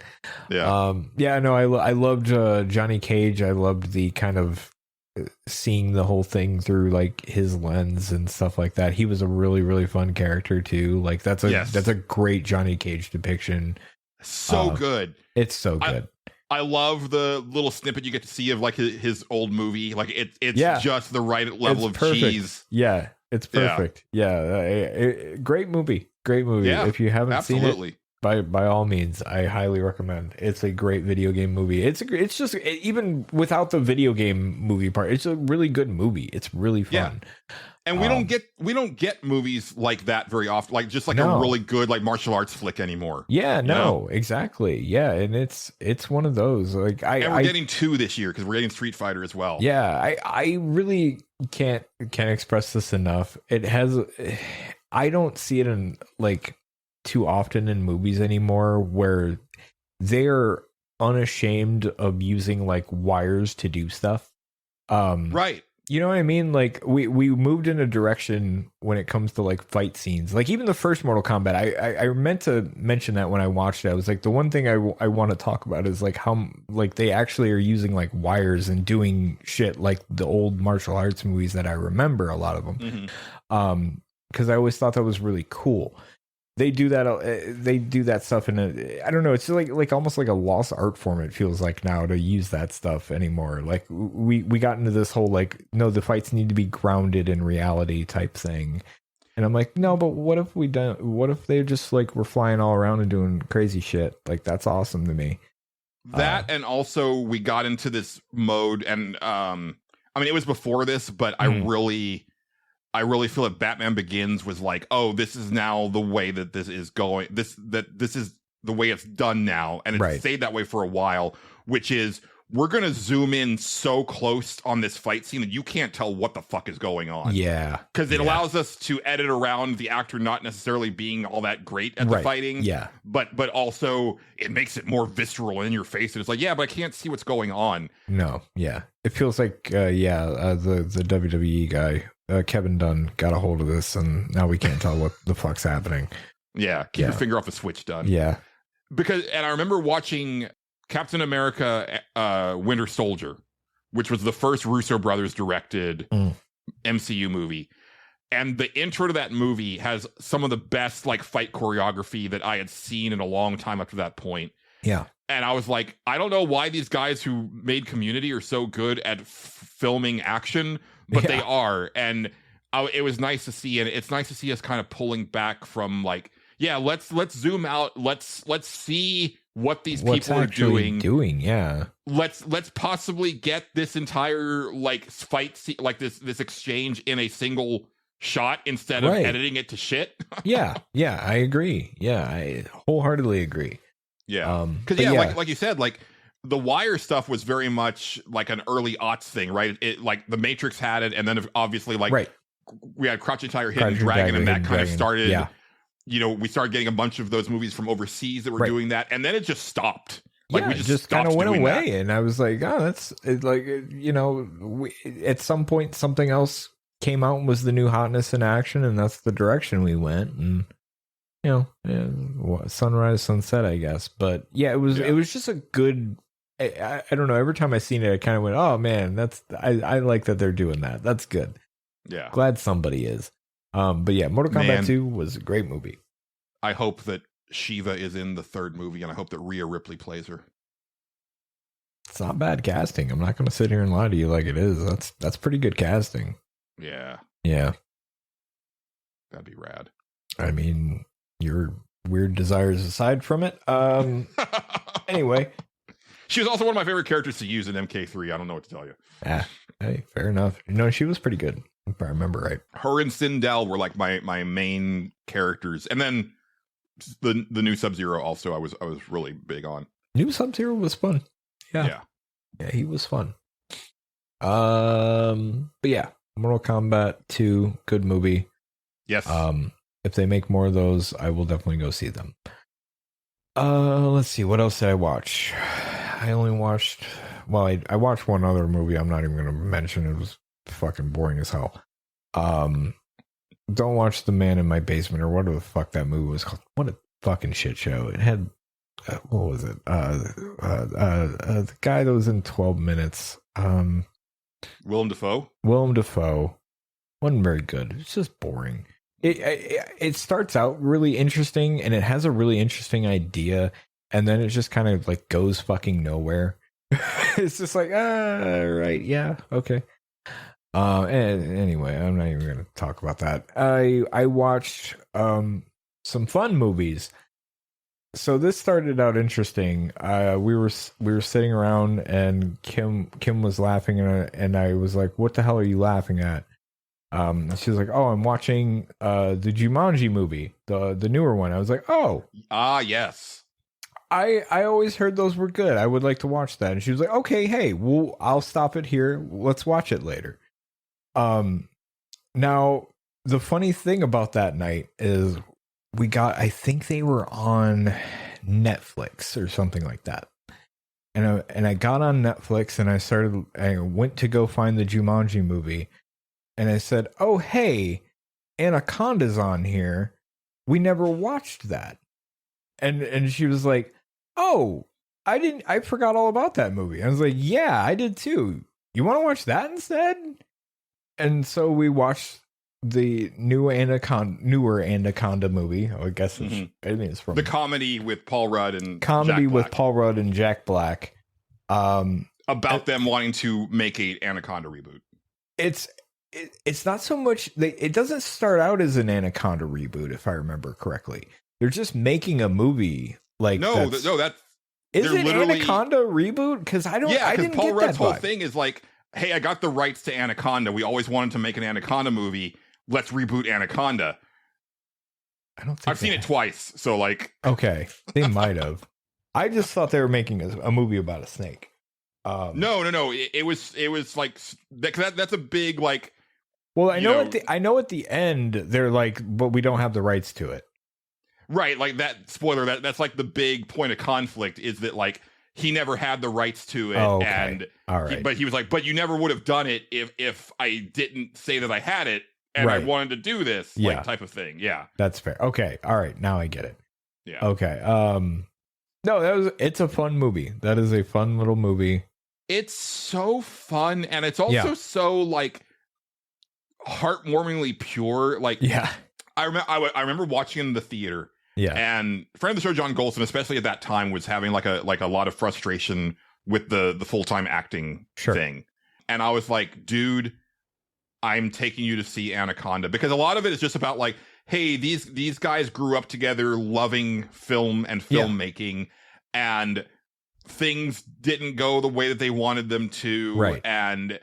But god damn it, they're gonna take a stab at like making an actual movie, like they always wanted to make a big Hollywood production. Yeah, and it's so fun, and it's so zany. Yeah, it is very zany. I really like some of the callbacks to the original Anaconda in it too. I never saw it, so those went over my head. Well, just you know, the certain cameos that happen. Right. Yeah, that stuff. Yeah, that stuff is pretty fun. Yeah. Big ups to like a Steve Zahn return, because like hadn't seen Steve Zahn in a minute. Of that guy in forever. Yeah, it was nice. Really fun movie. Yeah. Good to watch. And then the next night we watched the Jumanji from 2017. Called Jumanji Welcome to the Jungle or whatever, starring The Rock and Jack Black. We just went on a big Jack Black tear apparently. Hey, you picked some good Jack Black movies though. Yeah, like I enjoy me some Jack Black, but as I had mentioned to you before the show, it's like sometimes there's too much Jack Black. But I agree, not these movies. These are like the right amount of Jack Black. These are really good ones. That Jumanji movie is a lot of fun as well. Yeah, I'm glad you enjoyed it. I really did. Really love those movies. I strictly on the first one, because spoilers. I watched this and the sequel. to this. The first one is really fun. I like the video game. It's poking fun at video games, but it's also like very respectful of them at the same time. I don't know how to explain it. It's lovingly presented. And it's a lot of like, if you know type of gags, right, but stuff that still plays if you don't. Yeah, because like the NPC bits and stuff like that. Like that stuff is really fun. And the acting is great, right? Yeah, it is. It's really good.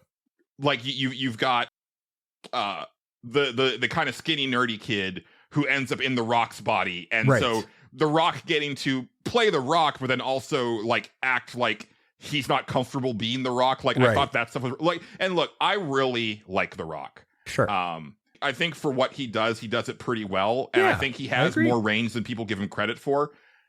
I will say that I saw the trailer for the live action Moana movie when we saw Mandalorian, and I reached over to John and I was like, I don't understand how The Rock is playing himself so badly, because he already did this. He did it like 7 years ago and he nailed it. And it's like the line delivery is like so like half-assed now. And it's like, like you've already done these lines. Like, why is it so bad? I don't know. But that first Jumanji movie, it's a lot of fun. And I forget, it's been a while since I watched them. Yes. Is the first one where the girl is Jack Black? Yes.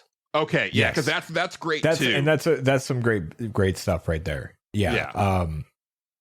And then I was like, well, okay, we should just watch the sequel then. We're on this kick now. Let's just watch the next one. And personally, I liked the sequel better than the first one. I thought the first one is good. I really did. I really thought the sequel was like funnier to me. Mostly because like, okay, the setup is basically the same. They're going to go into the video game. But this time, the four people that got out of Jumanji or the first time, spoilers that they do that. The one kid goes back in. They got to go get him out. So they reboot the thing, and it takes in two different people who are in the house with them, and one of them is Danny DeVito, and the other one is Danny Glover. Yeah. And every single, so Kevin Hart is playing Danny Glover, and that shit was killing me. Every fucking line as he's doing it is just cracking me the fuck up. I also like Kevin Hart a lot. I know that he's kind of gone into like oversaturation mode where people they kind of talk shit, but it's like, dude's funny. I'm sorry. Yeah, no, he is. He really is. And him with The Rock, they play off of each other really well. I agree. And yeah, like him playing like the old man is just killing me the entire time. Like I am dying as it's going on, and like it actually like ends really heartwarmingly, and like I was like I'm almost crying. This is great. Like I really like this movie. Yeah. They're both really good. They're making another one, and I'm actually really excited to see that when it comes out. Okay, because I thought I had remembered hearing something about that, and then don't remember what happened with that. Because like, I don't know what's going on with The Rock. I know that I had seen like pictures of him not that long ago where it's like, like he's like Batista, where like all of his muscle mass is gone, right? And it looked like it happened like overnight. But then I saw him like at the Met Gala, and he kind of looked like the same that he always did. Yeah. So I don't really know if like maybe what I saw earlier was fake or hard what to say anymore. Yeah, but yeah, like according to what I looked up, it's supposed to come out sometime this year. Oh shit! Okay, yeah, because I haven't even seen like a teaser. No, me neither. I think it's supposed to be later in the year, so maybe that's why. And maybe I'm completely wrong, and the internet's full of shit. I really don't know. Sure, there's a lot of that these days. Yeah, but when I looked it up, it was like, it's like it's slated for like Christmas this year, and I was like, oh, Okay, yeah, I'll go definitely watch the new one if that comes out. I'm interested. I need to reevaluate because I've seen the first one a few times, but I've only seen the second one once, and I remembered enjoying it. But my memory is that I liked the first one better, but I really do need to go back and revisit it because, like I said, I've seen the first one a handful of times. I could definitely see they're both pretty even. I think the second one, for me personally, just as watching a comedy movie, I kind of like it slightly better. And it really kind of barely edges it out, but I really did think they're both really good. I really did like both of them. Yeah. So like it always gets dodgy when you make a sequel to something like that. Because I was really nervous going into that movie. I'm not gonna lie. I was like, oh man, I don't know. Sequel to that is gonna be a little like how are we gonna do this? How is it gonna still be interesting? And I was like, no, you've managed to make it interesting. This is actually really fun. Especially because even just out of the gate, that first of these two movies, the concept was like, oh yeah, sure, you got The Rock and you got Kevin Hart and you got Jack Black. It's almost like when you do like any like animated movie with like talking animals, and it's like, right, okay, we've got Chris Pratt and we've got fucking Snoop Dogg and we've got like, you know, it's like you rattle off like a lot of the same people and it's like, yeah, sure, whatever. And so like just the concept is like, I don't know, man, this just sounds like the weirdest. My thought when I seen that movie like previewed years ago, I was like, yeah, I don't know. But it was kind of it felt like a lightning in the bottle situation where it's like, that was incredible. There's no way that they can like reach that again. And they did. I think like the biggest credit to it is just the idea of it. It's like, no. They're these people, but they're playing like these other people. I don't know. Like they're so it makes it fascinating in its own way. Yeah. They're like The Rock is The Rock, but he's not playing The Rock. He's playing, you know, this kid. Who's playing as him. I don't know how to explain it. It's interesting. No, I love it. I love that shit, especially when the actors really commit to it. Right, so like and they do. There's an episode of Xena, Warrior Princess, where Xena, her mind switches bodies with her arch nemesis Callista, played by Hudson Like. Right. Lucy Lawless does a decent job of playing Callista, like pretending to be Callista. But Hudson Like was like, oh no, I'm just Lucy Lawless right now. Like I just turned into Xena, and it was incredible to watch. Yeah, and when people pull it off, like it works really well. I think there's an episode of Buffy that does a similar thing where it was like, I think it was Buffy and Faith that switched bodies, and it was the same thing with like Eliza Dushku just like nailed it. Like and also, I mean, to be fair, that's also Dollhouse, and so Eliza Dushku is actually like kind of a incredible actress that I think she doesn't get enough credit for, because like the shit she had to do in Dollhouse, like playing all these different personas in every episode, great every time. And I love that shit. There you go. Yeah, no, they're really fun movies. If you out there have never seen the Jumanji films, you should check them out. They're fun. I liked them. Yeah.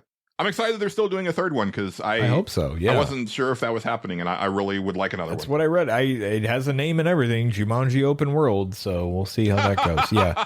Yeah, that's one of those if you know type things. Exactly. I looked that up. I was like, yeah, that's good. I like that. That doesn't play to your wide audience. It just sounds like a tagline, but it's like if you're a gamer, it's like, oh shit, okay. Yeah, I hope they have to collect a bunch of random shit.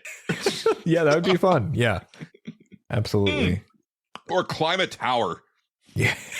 We have to, guys, we have to do this so we can unlock the next part of the map. Oh, yeah, totally makes sense. Absolutely. Yep. Nope, those were good movies. Those were the films that I watched this week. Excellent. Yep. Nice little Jack Black trifecta there. Absolutely. Right in a row. Why not? Yeah.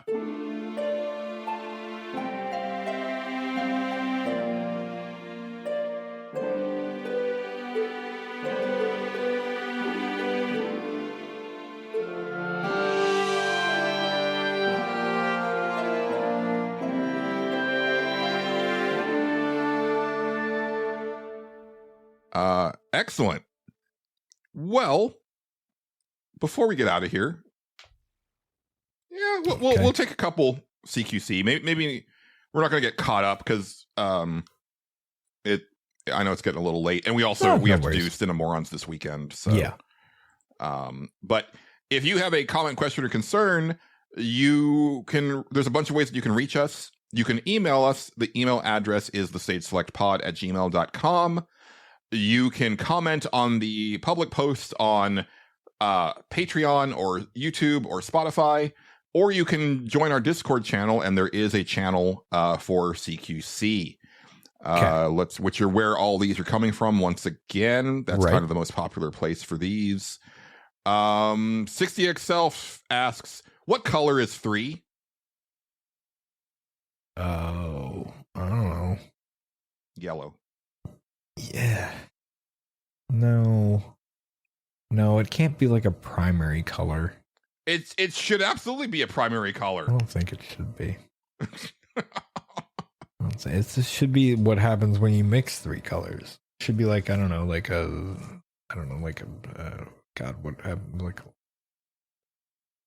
maybe it should be a primary color, actually. Okay, if we're thinking, I don't know, maybe a red. Okay. I think it's maybe a red. Because if we're going on like traffic light, green would be 1, yellow would be 2, red would be 3. Sure. Yeah. That's where I'm going to land on that. Okay. Yeah. Even though blue would be the first primary color, right? Blue would be 1.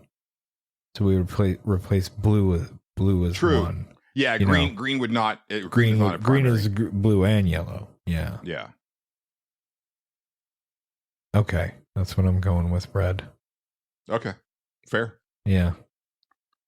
San Andreas asks, what was the first game you can clearly remember playing? Mine was Donkey Kong at the reservation commissary near where I lived, but my family had a TRS-80 at home, and I might have played some of its games first. That I can clearly remember first. Yeah. That's a good question. Oh. Because my dim recollection is like my dad holding me up to an arcade machine that might have been Galaga, but I don't think I was actually playing it. I think he was. I don't think he put any money in. Yeah, my parents did that to me a lot until I figured it out. Right. Yeah. And also I don't clearly remember what it was. I feel that the first thing that I clearly remember playing was Berserk on my cousin's Atari 2600. Okay. Mine might be the original Super Mario Brothers. I think that's it because I very much remember getting my Nintendo. I would have been around 4. I think about 4 years old. And it was kind of late in the life cycle of the Nintendo, but I didn't know that.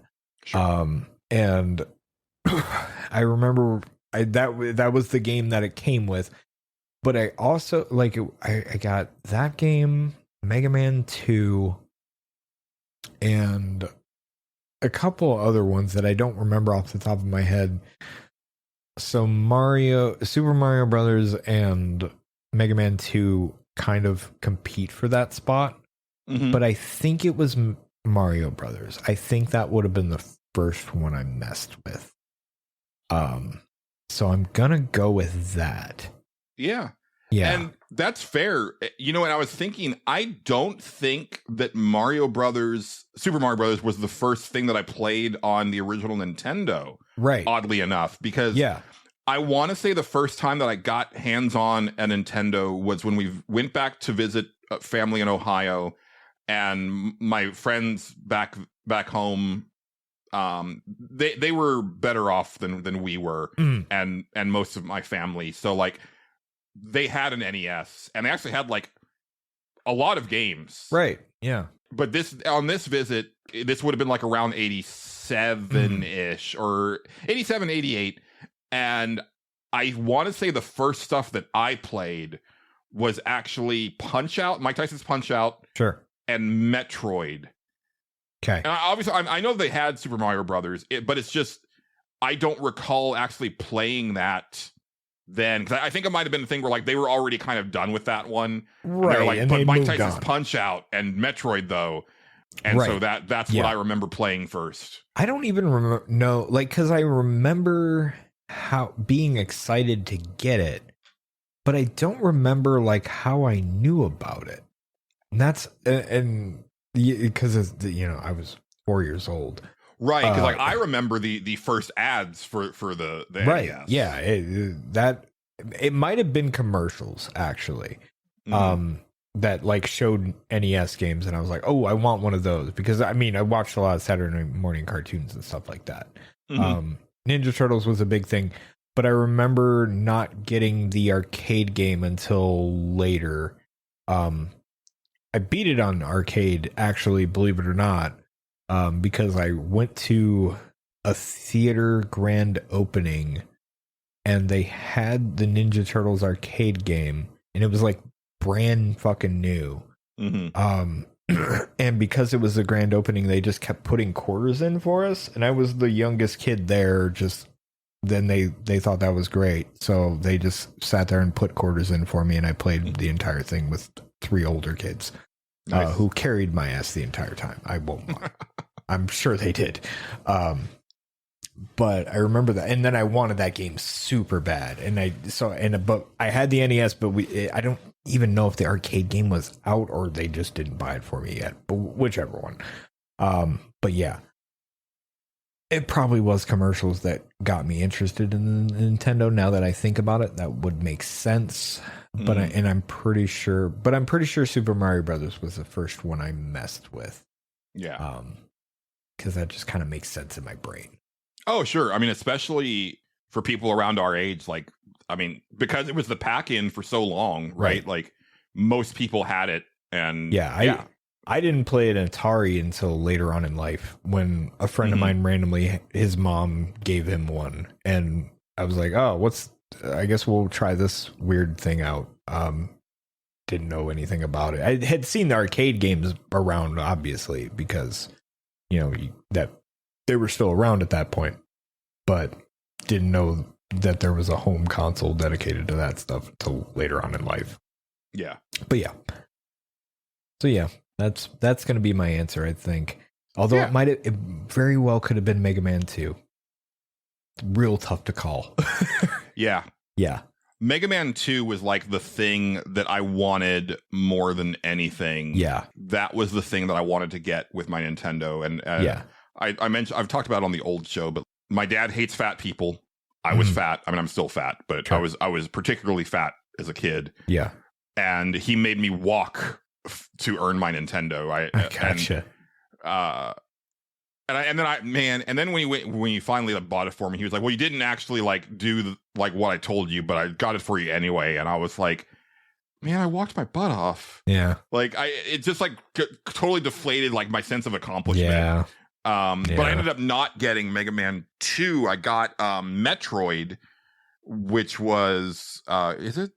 No, it was right before the reissue because it's still in the original gray box. Okay. And then my dad liked Tetris on the Game Boy because I used to borrow my friend Angel's Game Boy a lot. So he bought me Tetris because I was like, I wasn't expecting to get more than one game, but he liked Tetris enough. So I got the NES, the Nintendo made Tetris, not the Tengen one. Yeah. Which I know this is blasphemy. I've always preferred the Nintendo made Tetris on the NES. I think it looks a lot better and sounds a lot better than the Tengen one.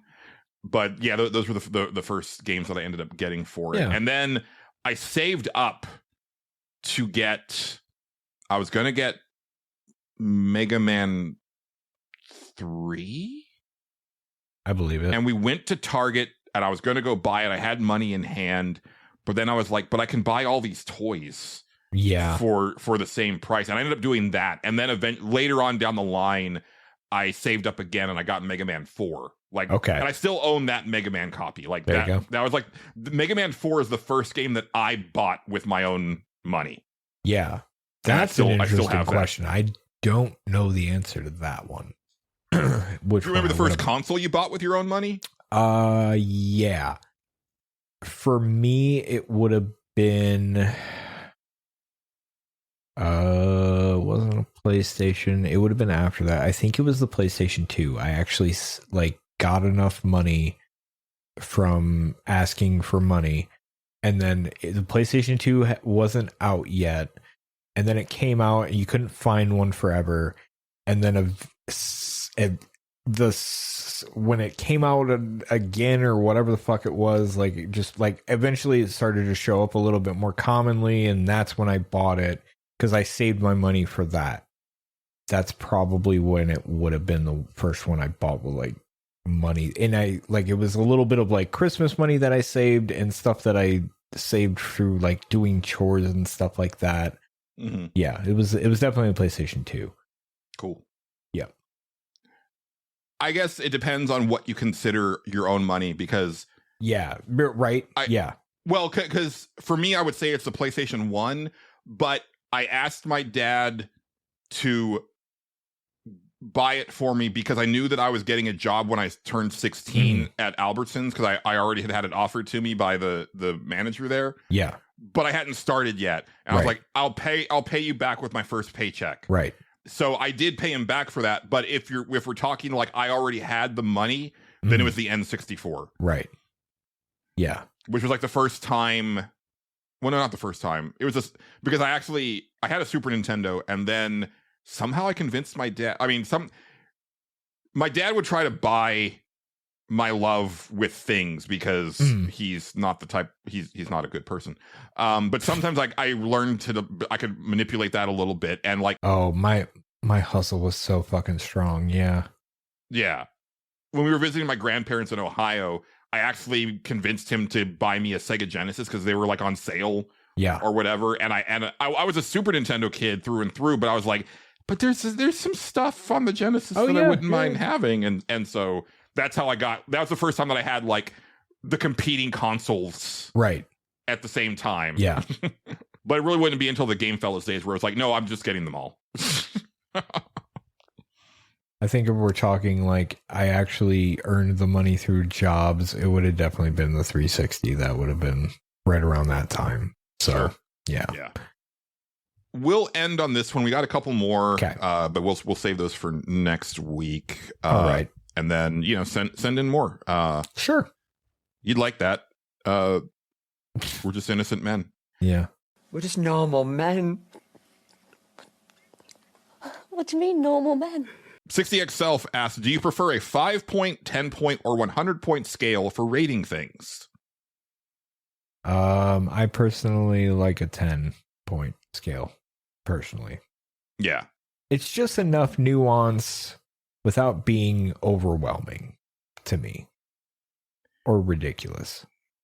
60 doesn't actually mention my favorite one, which is a 20-point scale. Interesting. Where it goes to 10, but you've got the 0.5s in there. Okay. I like a 0.5. Oh, okay. Yeah, okay. When we consider it that way, yeah, I guess a 20-point scale is good. Yeah. I like a 0.5 as well. I always assume the 10-point scale you can do the 0.5s. Not everyone does not that, everyone, though. Some places everyone it's does. just You're a right. straight 10. Yes. I like a half a point here and there. So yeah, yes. 20 is good for me too. Yeah. Yeah. I know the 5-star thing is like pretty popular, especially with the advent of like, your Yelps or your Amazon reviews or your Letterboxd, but I just don't feel that doesn't give me enough wiggle room for like some of my feelings on things. Yeah, I agree. 10-point scale really gets me there. 100-point I feel is pretty needless, but yeah, that's how but I I was feel. a big diehard game fan, and they did a 100-point scale, which is why I did a 100-point scale for PlayStation Revolution, Fair enough. my fanzine. But at the end of the day, it's like, yeah, I don't need that much scale. Like, at the end of the day, what really is the difference between a 67 and a 72, right? Like, it's gotta get out of here. I don't need that much gradation. Yeah, I agree. I still like ratings, right? I think it's important to understand the writing behind the score. So many people these days only look at the score. Yeah. I just did a video on our YouTube page about that, where concerning mixtape, because with Mixtape getting a 10 from IGN, you know, you invariably have people being like, so you're saying that it's better than this other game that was incidentally reviewed by a completely different reviewer that works for IGN. It's like, it's not a monolith, right?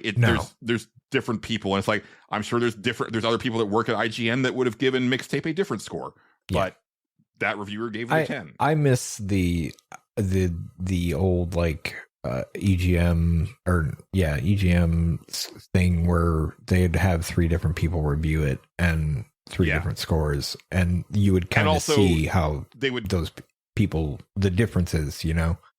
Yeah, and they would also give you like, there was always like information about each of the reviewers at the beginning of the review section, so you got to know them over time, and it's like, all right, I kind of know that like James Milkey is not as into these types of games as I am, so he's giving this game like a 6.5, but then Shu gave it like an 8, and it's like, okay, I'm gonna go with Shu's thoughts on this because I align more with Shu in other reviews, right? Like and I think that's very important is know the people that are reviewing shit and find the people that you like, that you respect their opinions on, whether you agree with them or not. If you respect their opinion, then you have a good idea, like and also if you know their proclivities, right? So sometimes it'll be like, oh well, I don't like this. It's like, well, yeah, but you don't like those type of games in general. So I think that when it comes to a lot of people, I respect. Like I always respect Jeff Gertzman's opinion. He and I don't like the same kind of games ever. Right. So like I respect his opinion on things, but I know he and I aren't gonna like vibe on a certain type of game most of the time. Right. Unless it's like truly a special type of thing, you know, then that's different. Yeah. I've fallen off of listening to Rebel FM. Like I haven't listened to it in years, but like Arthur Geese is one where I really respect where he comes from on video games. I do too. Any time that he's talking about something that's made by a Japanese developer, I pretty much have to just disregard what he's saying because dude just does not like Japanese game design. Yeah, no. Yeah, he does not. Like he doesn't like a lot of the like idiosyncrasies. He doesn't like, you know, the way that they design women. He doesn't like you know, a lot of the humor, and it's like, okay, I just don't need to listen to you. Like when it comes to those type of games, I don't need to listen to you talk about that. Because we're just gonna have to agree to disagree on it. Exactly. That it's one of those types of things. So it's always important. The person behind the score is just as important as anything else. You got to know that stuff. Yeah. And that's really why I don't read a lot of reviews anymore, because I get so much of my game criticism via podcast now. Yeah. Because I like the long form discussions and kind of really drilling down into what people like and don't like about a thing. Sometimes I'll like look at just the scores, and it's only just to get a vibe of how people feel about it. When I do that, I'm usually going to buy the game anyway and play it. I'm like, what are people like feeling about? Like, I remember doing that for Vampire the Masquerade. I'm like, okay, all right, I kind of know what I'm getting myself into. Then I ended up like liking it a lot more than a lot of those people did. Right. So, you know, that's just how that stuff goes. Yeah. Yeah. I like to see like a consensus, right? So it was neat with 007 First Light, where like it was like, oh shit, okay, 10s and 9s. Wow, all right, that's I did that today as I was playing. I was like, what do other people think about this? Like maybe I'm alone. No, okay, all right, no, this people seem to like this as much as I'm liking it. All right, I get it. Cool, awesome. Yeah, it's nice to not feel crazy, except I have heard a lot of people being like, oh man, this melee combat's incredible, and I'm like, it looks incredible, but I don't I don't like the way it like the actual button pressing feels. I find it serviceable. Yes, exactly. But people have been like, oh man, it's like the Return of Arkham combat. It's like, I would really not go that far. No. Yeah. Not even a little. Yeah. But I think that's a show, Justin. I think that's a show, Julian. Yes. Thank you for listening as always. Exciting stuff coming up. So we should have Weston from Big Nerd Gaming on next week. We're also like in the season of not E3. So the plan is to hopefully talk about the Sony State of Play, because that comes out on the 2nd. But the opening night of Summer Game Fest is when we're recording, so we're gonna do the big not E3 episode the following week, which I think we did that last year also. Like, just the way that things like schedule out, it just doesn't. I think you're right. Yeah, it doesn't work to. I would like to fit all of the shit into one episode, but it just doesn't work out that way. Right. Unless we like reschedule when we record, and that's not really feasible these days. Yeah. But excited to see new shit coming out. It's one of those things where it's like I always hate this, like, because like I didn't look at it yet because I'm just going to wait for it to show up in a showcase. But it's like they announced Call of Duty Modern Warfare 4, 2, because it's the second Modern Warfare 4 game. Because they've done 2 series of Modern Warfare series. Fantastic. But I'm glad for them. Yeah, but it's like, why did you just randomly like throw that out now instead of waiting until next week? Also, like, they announced that like Witcher 3 new expansion. Yeah, I seen that. Yeah, I was like, it's like, all right, why didn't you just wait? And like, I would have popped off so hard. Yeah. If like a trailer starts up and I hear winds howling, it's like, oh shit. But no, it's like I already know that it's a thing. So whatever. Like, it's bad enough that stuff gets leaked, but when like the company's just like, fuck it, we're just gonna like throw this out here willy nilly. It's like, man, you're ruining video game Christmas for me. God damn it. Yeah, they don't care. They don't care. Thanks as always to the wonderful Megan McDuffie for our theme song and interstitial tracks. Thanks to friend of the show John Gholson for being our announcer and providing us with our logo and artwork. Thanks again to all of you for listening to the show. If you like what you hear and you would like more, consider joining our Patreon. The link, as always, is in the show description. Also, forgot to mention, I forget to mention it, that you get the show early if you're a patron. Also, there's patron perks in our Discord, including like getting to vote on show episode titles and occasionally. Getting to learn about cigars. Getting to learn about cigars, yes. Yeah, can do that. All that good stuff. And then, various bonus shows depending on the tier that you are subscribed to. So check it out. But that is going to do it for this edition of the Stage Select. I've been Julian Titus. He's been Justin Ham. We've been the Stage Select. Signing off. Uh-huh.